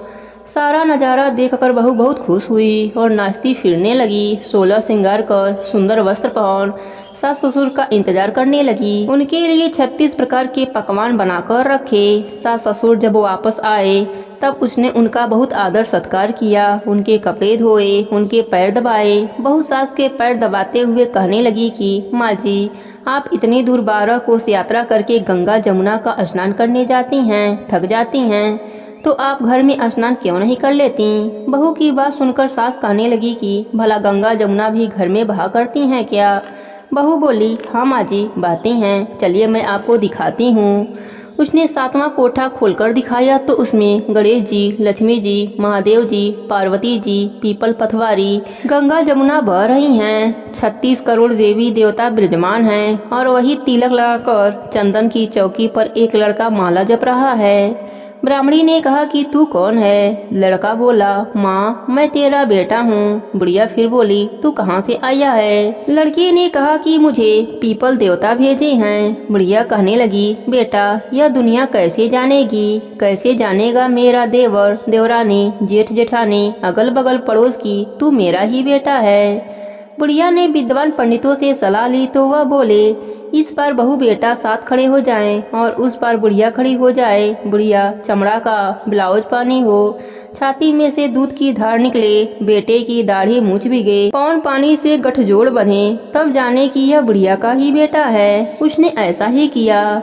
चाम का अगिया फट गई, छाती में से दूध की धार निकली, बेटे की दाढ़ी मूछ भीग गई, पौन पानी से बहू बेटे का गठजोड़ बंध गया। ब्राह्मण और ब्राह्मणी की खुशी का पार न रहा। वे बहुत खुश हुए, अपने बहू बेटे के साथ रहने लगे। हे बैसाख मास के देव, जैसे आपने ब्राह्मण और ब्राह्मणी पर अपनी कृपा करी, वैसे ही अपने सभी भक्तों पर अपनी कृपा बनाए रखना। कहानी अधूरी हो तो पूरी करना, पूरी हो तो मान रखना। प्रेम से बोलिए पीपल देव की जय हो, बैसाख मास की जय हो, विष्णु भगवान की जय हो, लक्ष्मी माता की जय हो। एक समय की बात है, एक गांव में एक साहूकार रहता था। उसके 7 पुत्र और एक पुत्री थी। उसकी पुत्री का नाम सुमन था। पुत्री सबसे छोटी थी। 7 पुत्रों के बाद वह पैदा हुई थी, इस कारण घर में उसका लाड प्यार ज्यादा होता था। साहूकार ने 7 पुत्रों के विवाह के बाद बेटी का विवाह बड़े ही धूमधाम से करा दी। पर 1 वर्ष बीतने के बाद बेटी के पति का देहांत हो गया। उसके ससुराल वाले उसको घर से निकाल दिए। बेटी अपने ससुराल से अपने मायके अपने माता पिता के पास आ गई। साहूकार ने अपने जायदाद का 8 बराबर हिस्सा में बांटा और 7 पुत्रों और अपने पुत्री को दे दिया। जब तक साहूकार साहूकारनी जीवित थे तब तक बेटी का मान बहुत होता रहा, परंतु जब उनकी मृत्यु हो गई तो बेटे बहुओं ने बेटी से मुंह मोड़ लिया। सारे भाई अलग अलग रहने लगे। बेटी अपने माता पिता के तरह ही बड़ा ही धार्मिक प्रवृत्ति की थी।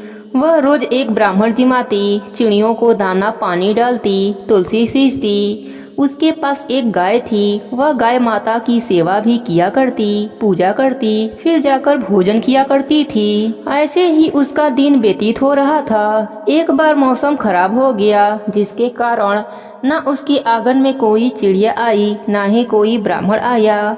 ऐसे ही वह भूखी प्यासी 5 दिनों तक रह गई। विष्णु भगवान और माता लक्ष्मी को उस पर बड़ा ही दया आई।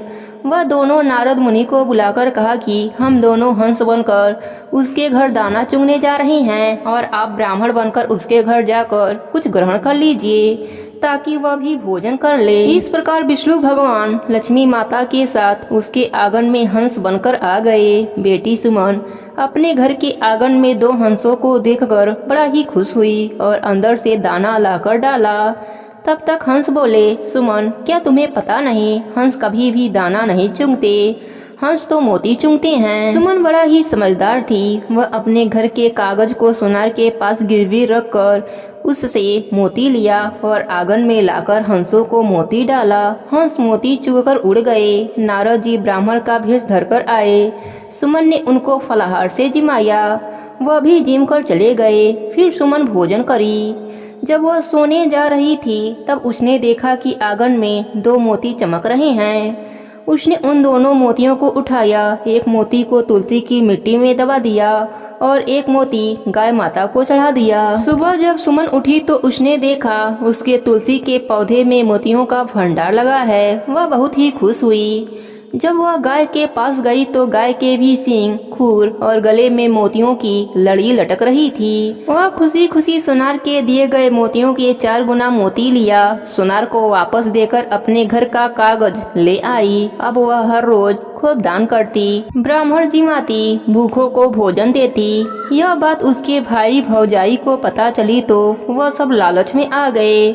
वह सब सुमन के घर आए। मोतियों से लदा तुलसी का पौधा को देखकर उनके आश्चर्य का ठिकाना न रहा। वह मोती तोड़ने लगे, परंतु जब मोती टूटकर उनके हाथ में आ जाते तो वह बर्फ का बन जाता, फिर पानी बनकर बह जाते। फिर वह सब पौधे को ही ले जाने की सोची, पर पौधा बहुत ही भारी हो गया, उनसे नहीं उठा। फिर वह सब गाय को ले जानी चाहिए, पर गाय के पास जाने पर गाय माता अपने सींग से उछालकर दूर फेंक देती।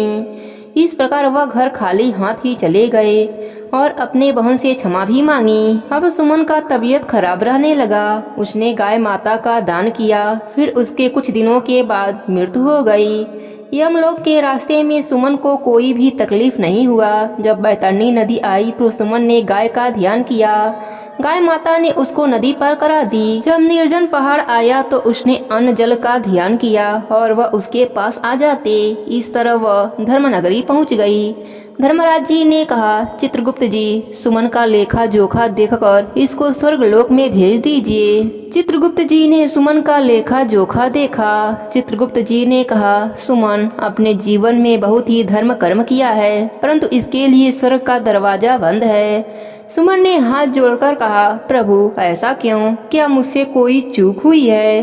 कृपया करके विस्तार से बताइए। तब चित्रगुप्त जी ने कहा, सुमन, तुमने अपने संपूर्ण जीवन में धर्म कर्म तो बहुत किया, परंतु धर्मराज जी का कुछ भी नहीं किया है। इस कारण तुम्हारे लिए स्वर्गलोक का दरवाजा बंद है। सुमन ने कहा, प्रभु मुझे नहीं पता था धर्मराज जी के व्रत नियम के बारे में, कृपया करके मुझे विस्तार से बताइए। फिर चित्रगुप्त जी ने धर्मराज जी के व्रत को बताया कि धर्मराज जी का व्रत और कथा का नित्य नियम कोई 1 वर्ष लेता है, कोई 6 महीने, कोई 3 महीने, कोई 7 दिन। इस प्रकार धर्मराज जी का व्रत किया जाता है। कथा कहानी नियम से सुना जाता है और उद्यापन किया जाता है। इससे स्वर्गलोक का दरवाजा खुल जाता है। सुमन हाथ जोड़कर विनती करने लगी कि मुझे 7 दिनों के लिए धरती पर जाने दीजिए। चित्रगुप्त जी ने उसके अच्छे कर्म देखकर सुमन को 7 दिन का जीवन दान दे दिया। इधर सुमन के भाइयों ने सुमन के मृत शरीर को अंतिम संस्कार करने की तैयारी कर रहे थे। तब तक उसके शरीर में हलचल होने लगा। सभी डर गए। सुमन उठकर बोली, आप सब डरो मत, मैं भूत नहीं हूँ। मुझे 7 दिनों के लिए जीवन दान मिला है धर्मराज जी का व्रत करने और कथा कहानी सुनने के लिए, जिससे मुझे स्वर्गलोक का वास मिलेगा। फिर सुमन के भाइयों ने कहा, बहन तुम मेरे साथ मेरे घर पर चलो, मैं वहाँ पर तुम्हारा सारा पूजा करने का इंतजाम कर दूंगा। पर सुमन ने मना कर दिया। उसने कहा, मैं जिस घर में रहती हूँ वहीं पर जाऊंगी। फिर सुमन अपने पुराने हवेली में गई। धर्मराज जी का व्रत किया, कथा कहानी सुनी और 7 दिनों के बाद उद्यापन करी। 7 दिन बाद स्वर्गलोक से विमान आया। सुमन विमान में बैठकर स्वर्गलोक को चली गई। इधर सुमन के पुण्य प्रताप से उसका पुराना घर महल में बदल गया और महल के अंदर अन्य धन का भंडार भर गया। उसके भाई भाभीियों ने उस नए महल में आकर सब एक साथ आनंद के साथ रहने लगे। हे धर्मराज जी, इस कहानी का पुण्य सबको मिले। कहानी कहने वाले को, सुनने वालों को और हुंकारा भरने वालों को भी। प्रेम से बोलिए धर्मराज जी की जय हो, वैशाख मास की जय हो।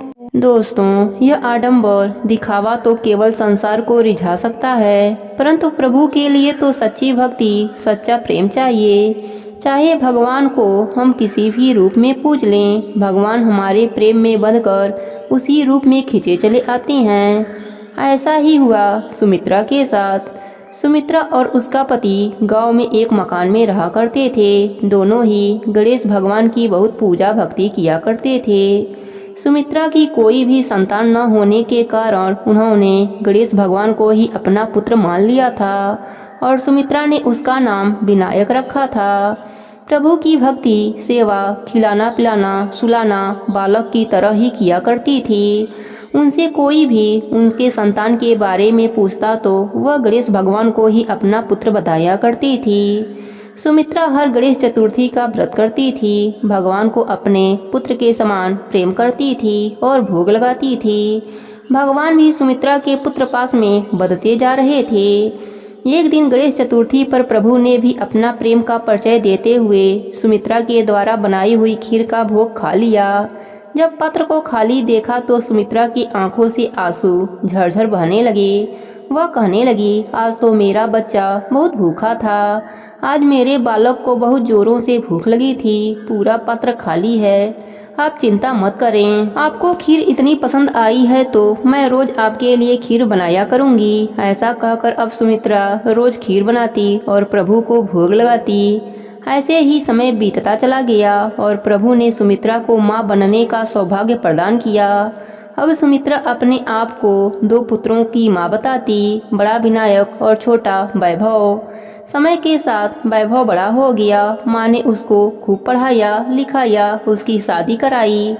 शादी के बाद वैभव के पिता स्वर्ग सिधार गए। अब सुमित्रा बेटे बहू के साथ रहने लगी। वैभव का मन गांव में नहीं लगता था। उसकी नौकरी कलकत्ता में लग गई। वैभव को गांव छोड़कर जाने का एक अच्छा बहाना मिल गया। उसने अपनी पत्नी के साथ कलकत्ता जाने का निश्चय कर लिया। सुमित्रा ने उसे बहुत समझाया कि वह बुढ़ापे में अकेली रह जाएगी, मगर वैभव ने जाने का मन बना लिया था और वह कलकत्ता चला गया। ऐसे ही 5 वर्ष का समय बीत गया। सुमित्रा की अब उम्र हो चली थी। उसका स्वास्थ्य भी ठीक नहीं रहता था, पर उसने गणेश भगवान की भक्ति करना नहीं छोड़ा। उम्र के साथ साथ शरीर थकने लगा। परिश्रम भी सुमित्रा के बस की नहीं रह गया था। पुत्र विनायक से यह देखा नहीं जा रहा था कि मेरी माँ अब कैसे ढलती जा रही है, बीमार रहने लगी है। वह वैभव के हम उम्र बालक बनकर कलकत्ता जा पहुँचे और वैभव से मिले। वैभव ने उनका परिचय पूछा तो भगवान ने कहा, वैभव, तुमने मुझे पहले नहीं देखा है। मैं तुम्हारे ही गांव का हूँ। मुझे तुम अपना बड़ा भाई समझो। मेरा नाम विनायक है। वैभव, तुम्हारी माँ बहुत बीमार हैं। उन्हें इस समय तुम्हारी जरूरत है। वैभव, तुम अपने माँ के पास जाओ। देखो विनायक, मुझे काम करने दो। मुझे बार बार छुट्टी नहीं मिल सकती। जब छुट्टी मिलेगी तब चला जाऊंगा। ऐसा कहकर वैभव ने विनायक जी की बात टाल दी। उधर सुमित्रा की तबीयत खराब होती चली गई। गणेश चतुर्थी का दिन आया। सुमित्रा का व्रत था। वह बहुत परेशान थी कि कैसे व्रत होगा, कैसे खीर बनेगा और कैसे मैं अपने पुत्र को भोग लगा पाऊंगी। वह बिस्तर पर पड़ी पड़ी सोचने लगी कि आज तो मेरे पुत्र भूखे ही रह जाएंगे। विनायक ने सोचा, माँ ने तो अपने प्रेम का परिचय पूरा जीवन दिया है, अब मेरी बारी है। अब गणेश जी एक सुंदर युवक का रूप धारण करके सुमित्रा के घर पहुँचे और आवाज लगाने लगे, अरे कोई घर में है क्या? जरा थोड़ा सा पानी पिला दो। सुमित्रा ने अंदर से आवाज मारी, बेटा कौन है? अंदर ही आ जाओ। मैं बहुत बीमार हूँ। मैं स्वयं भी पानी नहीं पी सकती। आओ अंदर आकर स्वयं ही पानी पी लो। गणेश भगवान अंदर आए और बोले, माई, यह लकड़ी का गट्ठर कहाँ रख दूं? तो फिर थोड़ा पानी भी पी लूंगा और सुस्ता भी लूंगा। पानी पीकर गणेश भगवान बोले, मैया बहुत भूख लगी है, क्या कुछ खाने को मिल जाएगा? मैया बोली, बेटा क्या नाम है तुम्हारा? गणेश भगवान ने कहा, मेरा नाम तो विनायक है। मैया बोली, अरे वाह, मेरे पुत्र का नाम भी विनायक है। विनायक सुनो, इस समय घर में भोजन के नाम पर कुछ नहीं है, थोड़ा सा चावल और चीनी है, दूध लाओ और मटकी में डालकर खीर बना लो। मेरे बेटे विनायक का व्रत है, आज उनको भोग लगाना है, जरा खीर बनाकर उन्हें भी भोग लगा दो और तुम भी खा लो। मैं उठ नहीं सकती, मैं बहुत बीमार हूँ, बस मेरा इतना सा कार्य कर दो। विनायक ने कहा, माँ इतना सा कार्य क्यों? मैं तो जब तक आपके पास रहूंगा जब तक आप ठीक नहीं हो जाती। अब भगवान एक बालक का रूप लेकर सुमित्रा के घर रहने लगे और दिन रात अपने माता का सेवा करने लगे। धीरे धीरे सुमित्रा का स्वास्थ्य ठीक होने लगा। एक दिन विनायक जी बोले, माँ अब तुम बिल्कुल ठीक हो गई हो, अब मुझे जाना चाहिए। और प्रेम भी और आशीर्वाद भी है कि जब तक आप जियोगी स्वस्थ ही रहोगी, आपको कोई कष्ट कोई बीमारी ना होगी, आपके पास नौकर चाकर धन्य धन सब कुछ होगा, आपको किसी के भी सहारे रहने की आवश्यकता नहीं पड़ेगी। सुमित्रा रोने लगी और बोली, बेटा विनायक आज जा रहे हो तो कब आओगे? तुम्हें जाने देने का मन नहीं कर रहा। माँ आप जब याद करोगी मैं आ जाऊंगा। यह कह के गणेश भगवान घर से विदा होने लगे। वह आगे आगे चले जा रहे थे और पीछे पीछे सुमित्रा के घर अन्य धन से भरता जा रहा था। विनायक जी के जाने के बाद सुमित्रा ज्यों ही अपने घर की तरफ पलटी तो देखा घर के स्थान पर महल बन गया है, धन्य धन से परिपूर्ण हो गया है। सुमित्रा को समझते देर न लगी कि इतने दिन से जो घर में रह रहा था वह और कोई नहीं स्वयं उसके पुत्र भगवान गणेश जी ही थे। वह भागी भागी घर के मंदिर में गई तो देखा प्रभु ने चरण चिन्ह मंदिर में छोड़ गए हैं। वह चरण चिन्हों को पकड़कर खूब रोने लगी और कहने लगी, हे प्रभु, जिनके दर्शन पाने के लिए जीवन भर ललायित रही, आज उन्हीं से अपनी सेवा कराई। जिस पुत्र को लाड करने के लिए बेचैन रहती थी, आज उसी पुत्र से मैंने अपनी सेवा कराया। भगवान ने सुमित्रा को सपने में दर्शन दिया और कहा, माँ यह सारा धन्य धन आपके लिए है। मैं इसी तरह पुत्र की भांति आपसे मिलने आता रहूंगा। आप अपना जीवन यापन अच्छे से कीजिए और आप मरने के बाद मेरे साथ मेरे लोक में वास करेंगी। इतना कहकर गणेश भगवान अंतर ध्यान हो गए। अब सुमित्रा दान धर्म का खूब कार्य करती। पूरा गांव सुमित्रा का था और सुमित्रा पूरे गांव की हो गई थी। हे गणेश जी महाराज, जैसे आपने सुमित्रा पर अपनी कृपा करी, वैसे ही अपने सभी भक्तों पर अपनी कृपा बनाए रखना। प्रेम से बोले गणेश भगवान की जय हो, वैशाख मास की जय हो, माधव भगवान की जय हो। एक साहूकार था, वह बहुत ही धनवान था, लेकिन कभी किसी को दान नहीं देता था और ना ही पत्नी को दान करने देता था। पत्नी बहुत परेशान रहती थी। वह व्रत पूजा पाठ किया करती तो सेठ बहुत चिढ़ता था कि क्यों यह सब करती हो, लेकिन सेठानी चुपके से कुछ ना कुछ दान करती रहती थी। एक बार सेठानी ने वैशाख स्नान किया। अब वह मंदिर जाती कथा कहानी सुनती थी। एक बार कथा में सुना कि गाय दान जरूर करनी चाहिए। गाय दान करने से मरने के बाद गाय आगे मिलती है तो गाय की पूंछ पकड़कर यमलोक जाते हैं। गाय सीधा स्वर्गलोक ले जाती है। गाय माता में 33 कोटि देवी देवताओं का वास होता है, इसलिए मनुष्य जब तक जिए गौ सेवा करे, वह दान करे तो मरने के बाद गाय सीधा बैकुंठ धाम ले जाती है। अब सेठानी ने सुना तो सोचा, मैं गाय कैसे दान करूं? अगर सेठ जी को पता चल गया तो वह बहुत नाराज होंगे। उसने पंडित जी से पूछा कि असली गाय दान नहीं कर सके तो क्या करें? पंडित जी ने कहा, यदि असली गाय दान नहीं कर सकें तो सोने चांदी की गाय दान कर सकते हैं। सेठानी ने सोचा, यह सही है, मैं सोने चांदी की गाय बनवा लेती हूँ। एक सेठ जी की और एक मेरी, दोनों गाय दान कर दूंगी। उसने पंडित जी से पूछा, सेठ जी को पता न चले ऐसा कोई उपाय बताइए। तो पंडित जी बोले कि ऐसा करो, गाय तुम बनवा लो, उसके ऊपर पीली मिट्टी और काली मिट्टी चढ़ा देना, फिर तुम दोनों संकल्प कर लेना। सेठ जी सोचेंगे कि मिट्टी की गाय है। सेठानी को यह बात अच्छी लगी और उसने सुनार से सोने और चांदी की गाय बनवा ली और बैसाख के उद्यापन में सेठ जी को राजी कर लिया। बैसाख के एकादशी को पंडित जी आए, घर में हवन रखा गया और सोने चांदी की गायों के ऊपर मिट्टी से लेप करके हवन पूजन सामग्री की थाली में रख दिया। अब सेठ जी बहुत खुश हुए कि सेठानी ने मिट्टी की गाय बनवाकर दान के लिए रखी है। अब दोनों ने हवन पूजन किया और मिट्टी की गाय दान करी। अब कुछ वर्षों बाद सेठ सेठानी दोनों मर गए। मरकर ऊपर गए तो बैतरणी नदी पार करनी थी। कहते हैं मरने के बाद गाय ही बैतरणी नदी पार करवाती हैं। अब सेठ सेठानी के पास पीली गाय और सफेद गाय आकर खड़ी हो गई। यह दोनों पूंछ पकड़कर पार हो गए। वहां जाकर सेठ जी ने सेठानी जी से पूछा कि हमने तो कभी भी गाय दान नहीं करी है, यह गाय कैसे और कहां से आ गई। सेठानी ने कहा, आपने बहुत सा धन जोड़ा और वही धरती पर छोड़ आए, कभी भी दान पुण्य नहीं किया। जो दान पुण्य करते हैं, भजन कीर्तन करते हैं, वही सब मिलता है। हमने 2 गाय दान करी थी। वैशाख के एकादशी को सेठ जी बोले कि वह तो मिट्टी की गाय थी। सेठानी ने कहा, नहीं, वह सोने चांदी की गाय थी। आपको पसंद नहीं था दान पुण्य करना, इसलिए मैंने उस पर मिट्टी चढ़ा दी थी। सेठ जी बहुत खुश हुए कि सेठानी, तुम बहुत समझदार हो। अगर गाय दान नहीं करते तो आज हम कैसे पार जाते। तुमने यह बहुत अच्छा किया। और फिर सेठ जी पछताने लगे कि जीवन में कभी किसी को कुछ भी दान नहीं दिया।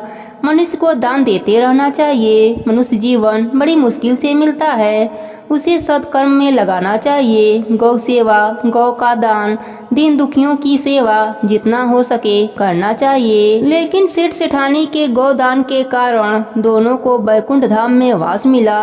हे गौ माता, जैसे आपने सेठ सेठानी को पार उतारा, वैसे ही सबको उतारना। प्रेम से बोले गाय माता की जय हो। एक समय की बात है, एक नगर में एक माँ बेटे रहते थे। वह बहुत गरीब थे। माँ लकड़ियाँ बिनकर लाती, शहर में बेचती और बेटा, जिसका नाम भोला था, वह गांव में लोगों की गाय चराता और बदले में जो उन्हें ग्वाली मिलती, उसी से वह अपना घर चलाते थे।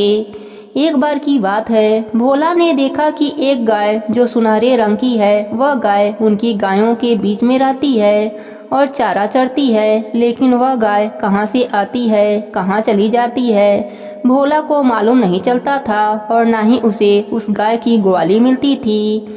तब एक दिन भोला ने इस बात का जिक्र अपनी माँ से किया। तब उसकी माँ ने कहा कि बेटा, संध्या के समय जब सभी गायें अपने अपने मालिक के पास चली जाती हैं, तब तुम उस गाय के पीछे पीछे जाना और जब वह गाय अपने मालिक के घर में जाए तब उनसे ग्वाली मांग लेना।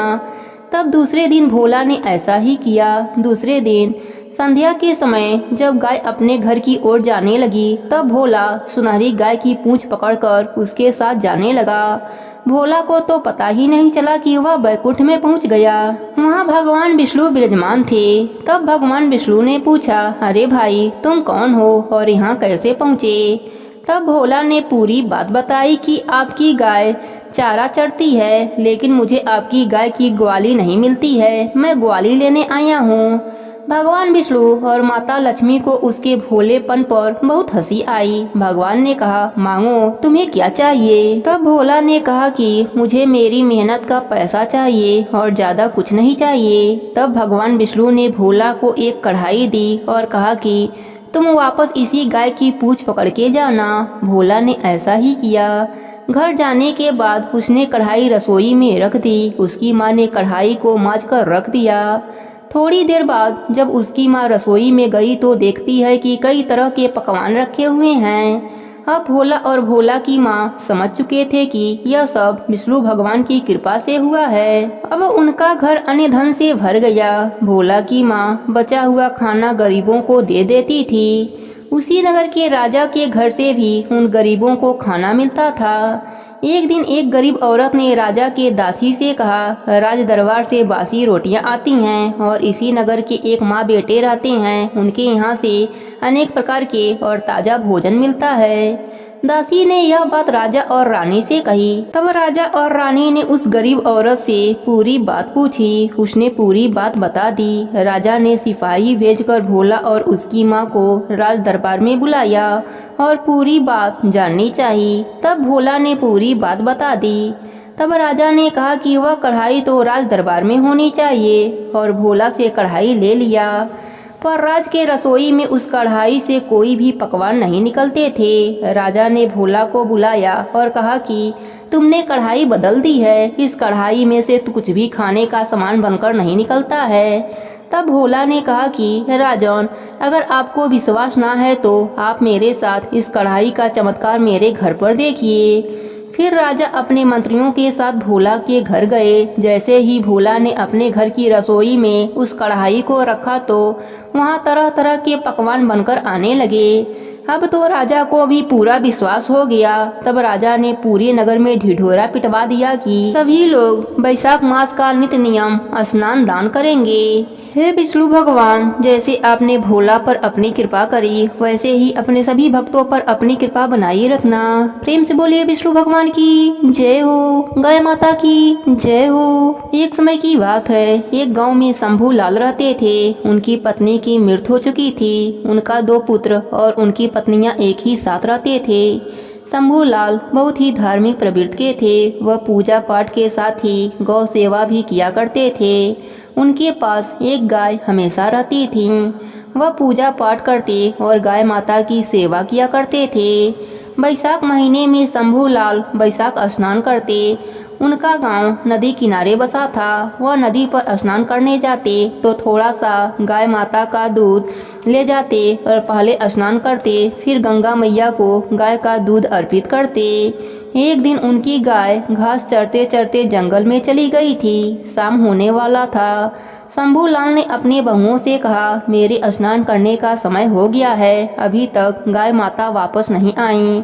तुम दोनों बर्तन लेकर जाओ और जहाँ गाय माता मिले वहीं उनका दूध निकाल कर लाओ। दोनों बहुओं ने ससुर के आदेश अनुसार बर्तन लेकर गाय को खोजने निकल गए। उनको जंगल किनारे खेत में गाय और उनका बछड़ा नजर आया। दोनों बहुएं गाय के पास गईं। बड़ी बहू ने कहा, छोटी देखो, गाय अपने पूरे शरीर पर गोबर लगा लिया है। बाप रे बाप, कितना गंदा लग रही है। कौन इसका दूध निकालेगा? मुझे तो बहुत ही घृण महसूस हो रहा है। बछड़े के भी शरीर में गोबर लगा था। बछड़ा ने जब बहुओं को देखा तो खुशी से छोटी बहू के पास आया, पर छोटी बहू ने उसको डंडा से मारने लगी। बोली, इतनी दूर आने की क्या जरूरत थी? हमारा चलते चलते पैरों में दर्द हो गया। छोटी बहू ने गाय के बछड़े को मारती रही। बछड़ा अपने बचाव में एक गड्ढा में गिर गया। गाय यह सब देख रही थी। उसके आंखों से आंसू निकलने लगे। गाय माता ने श्राप दिया कि बड़ी बहू के शरीर में कोढ़ निकल जाए और छोटी बहू बाझन हो जाए। उन दोनों बहुओं को इस श्राप की बात पता नहीं थी। वह दोनों घर आ गईं।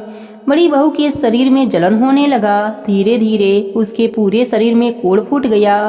वह दर्द से बहुत रोती रही। इसी तरह कई साल बीत गए। ना बड़ी बहू के शरीर का कोढ़ ठीक होता और ना ही छोटी बहू को बच्चे होते। शंभू लाल पूजा करते वक्त भगवान से कहते, प्रभु हमारे किस अपराध की सजा दे रहे हैं? बड़ी बहू के दर्द का चीख मुझे सहन नहीं होता और छोटी बहू का नाम ही बाझिन सारे गांव वाले रख दिए हैं। प्रभु मुझे यह सब देखा नहीं जाता, आप सब ठीक कर दीजिए। एक दिन भगवान साधु के भेष में शंभू लाल के घर जाते हैं। शंभू लाल साधु महाराज की सेवा करते हैं और घर के दुख का सारा किस्सा सुनाते हैं और उपाय पूछते हैं। साधु बाबा कहते हैं, शंभू लाल तुम्हारी बहुओं पर गौ माता का श्राप लगा है। गौ माता ही उन्हें ठीक कर सकती हैं। शंभू लाल बोले, महाराज हमारी बहुओं को कब और कैसे गाय माता ने श्राप दिया? तब साधु महाराज बहुओं को बुलाने के लिए कहते हैं। बहुएं आती हैं और उस दिन की घटना महाराज जी बताते हैं। बहुएं कहती हैं, हाँ पिताजी हमसे गलती हो गई थी, हमें क्षमा कर दीजिए। साधु महाराज ने कहा, बड़ी बहू तुम अपने पूरे शरीर में गाय का गोबर लगाकर 7 दिनों तक स्नान करो और उसके बाद गाय माता के पास आकर उनसे क्षमा याचना करो तो शायद वह अपना श्राप वापस ले लें। और छोटी बहू तुम नहा धोकर गाय के गौमूत्र को प्रसाद समझकर 7 दिनों तक पियो और उसके बाद गाय के पास आकर उनसे क्षमा याचना मांगो तो तुम्हारी भी श्राप समाप्त हो जाएगी। साधु बाबा के बताए गए उपायों के अनुसार दोनों बहुओं ने ऐसा ही किया। बड़ी बहू का कोढ़ ठीक हो गया और छोटी बहू का गर्भ ठहर गया। अब शंभू के घर में गौ माता की कृपा के कारण खुशियाँ वापस आ गई। इस प्रकार गौ माता की सेवा करने से अनन्य फलों की प्राप्ति होती है। हे गौ माता, अपने सभी भक्तों पर अपनी कृपा बनाए रखना। प्रेम से बोलिए गाय माता की जय हो। एक समय की बात है, एक गांव में एक सेठ सेठानी रहते थे। सेठ बहुत पैसे वाले थे, पूरे गांव में उनकी बहुत इज्जत थी। लेकिन सेठ सेठानी को औलाद का सुख नहीं मिला। शादी के 30 वर्ष बीत चुके थे, उनके धन का कोई उत्तराधिकारी न था। सेठानी ने एक बार सोचा कि हमारे पास इतना धन दौलत है लेकिन कोई उत्तराधिकारी नहीं। हमारे मरने के बाद यह सारा धन बेकार है, यह धन हमारे किस काम का। एक दिन सेठानी ने सेठ जी से कहा कि आप एक गाय माता को ला दीजिए, मैं गाय की सेवा करूंगी ताकि हमारा अगला जन्म सुधर सके। पूरा समय घर में अकेले रहती हूँ, मेरा मन नहीं लगता।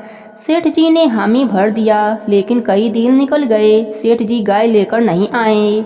एक दिन सेठानी गांव के सोनार के पास गई और एक चांदी की गाय बनवाई। साथ ही गाय के लिए सोने के जेवर भी बनवाए। पाँव में पायल, गले में कंठी, गले का हार बनवाई। गाय के लिए कपड़े भी सिलवाई। अब सेठानी गाय की पूजा पाठ करने लगी। रोज गाय की पूजा करती, कहानी कहती, हलवा पूड़ी खीर बनाती, भोग लगाती। फिर उस भोजन को घर के बाहर आने जाने वाली गाय को खिलाती। अब सेठानी का समय बहुत अच्छे से गुजरने लगा। गाय का पूजा पाठ करते करते 1 साल बीत गया। एक दिन सेठानी ने सेठ जी से कहा कि मुझे गाय माता का उद्यापन करवाना है, आप किसी योग्य ब्राह्मण को खाना खाने के लिए बोलकर आइए। तब सेठ जी गांव के ही एक पंडित जी के पास गए और बोले, पंडित जी, कल आप मेरे घर खाना खाने पधारिएगा, मेरी पत्नी गाय का उद्यापन करेगी।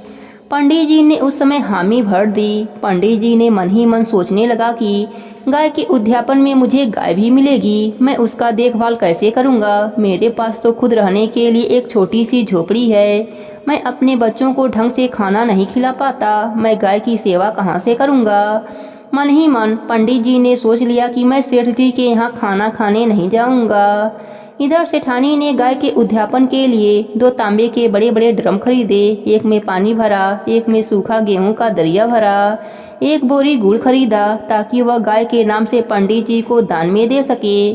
फिर पंडित जी के लिए कई तरह के खाने का व्यंजन बनवाई। सुबह से दोपहर हो गई लेकिन पंडित जी खाना खाने नहीं आए। तब सेठानी ने सेठ जी से पूछा कि आपने पंडित जी को खाने पर कहा भी था या नहीं। सुबह से दोपहर हो गई, पंडित जी खाना खाने क्यों नहीं आए। सेठ जी ने कहा, बहुत अच्छे से बोलकर आया था।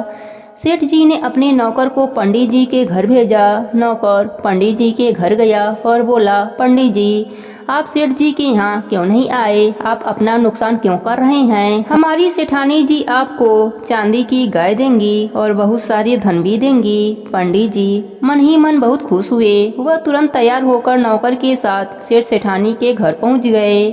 सेठानी ने पंडित जी का खूब आदर सत्कार किया। पंडित जी को खूब सारे धन मिले। पंडित जी बहुत खुश हुए। पंडित जी ने सेठ सेठानी को खूब आशीर्वाद दिया। कुछ समय के बाद एक ही दिन सेठ सेठानी की मृत्यु हो गई।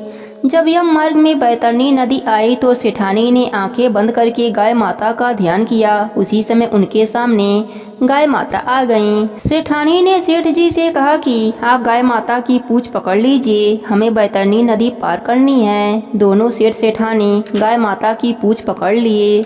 बड़े ही आराम से बैतरणी नदी पार कर लिया। नदी पार करने के बाद सेठ जी ने अपने पत्नी से कहा, अरे सेठानी, यह कैसे चमत्कार हुआ, तुमने कब गाय दान करी थी। तब सेठानी सेठ जी को पूरी बात बताती हैं कि हमारे धन का कोई भी उत्तराधिकारी न था, तो मैंने चांदी की गाय की पूरे साल भर पूजा करके गाय के उद्यापन में वह चांदी की गाय और बहुत सारा धन दान में दिया था। यह उसी का फल है कि आज हमने बैतरणी नदी बड़े ही आराम से पार कर लिया है। जो भी मनुष्य अपने जीवन काल में ऐसा करता है, मरने पर उन्हें यम मार्ग के दुख नहीं देखने पड़ते। इस कहानी का फल सबको मिले, कहानी कहने वाले को, सुनने वाले को और हुंकारा भरने वाले को भी। प्रेम से बोलिए गाय माता की जय हो।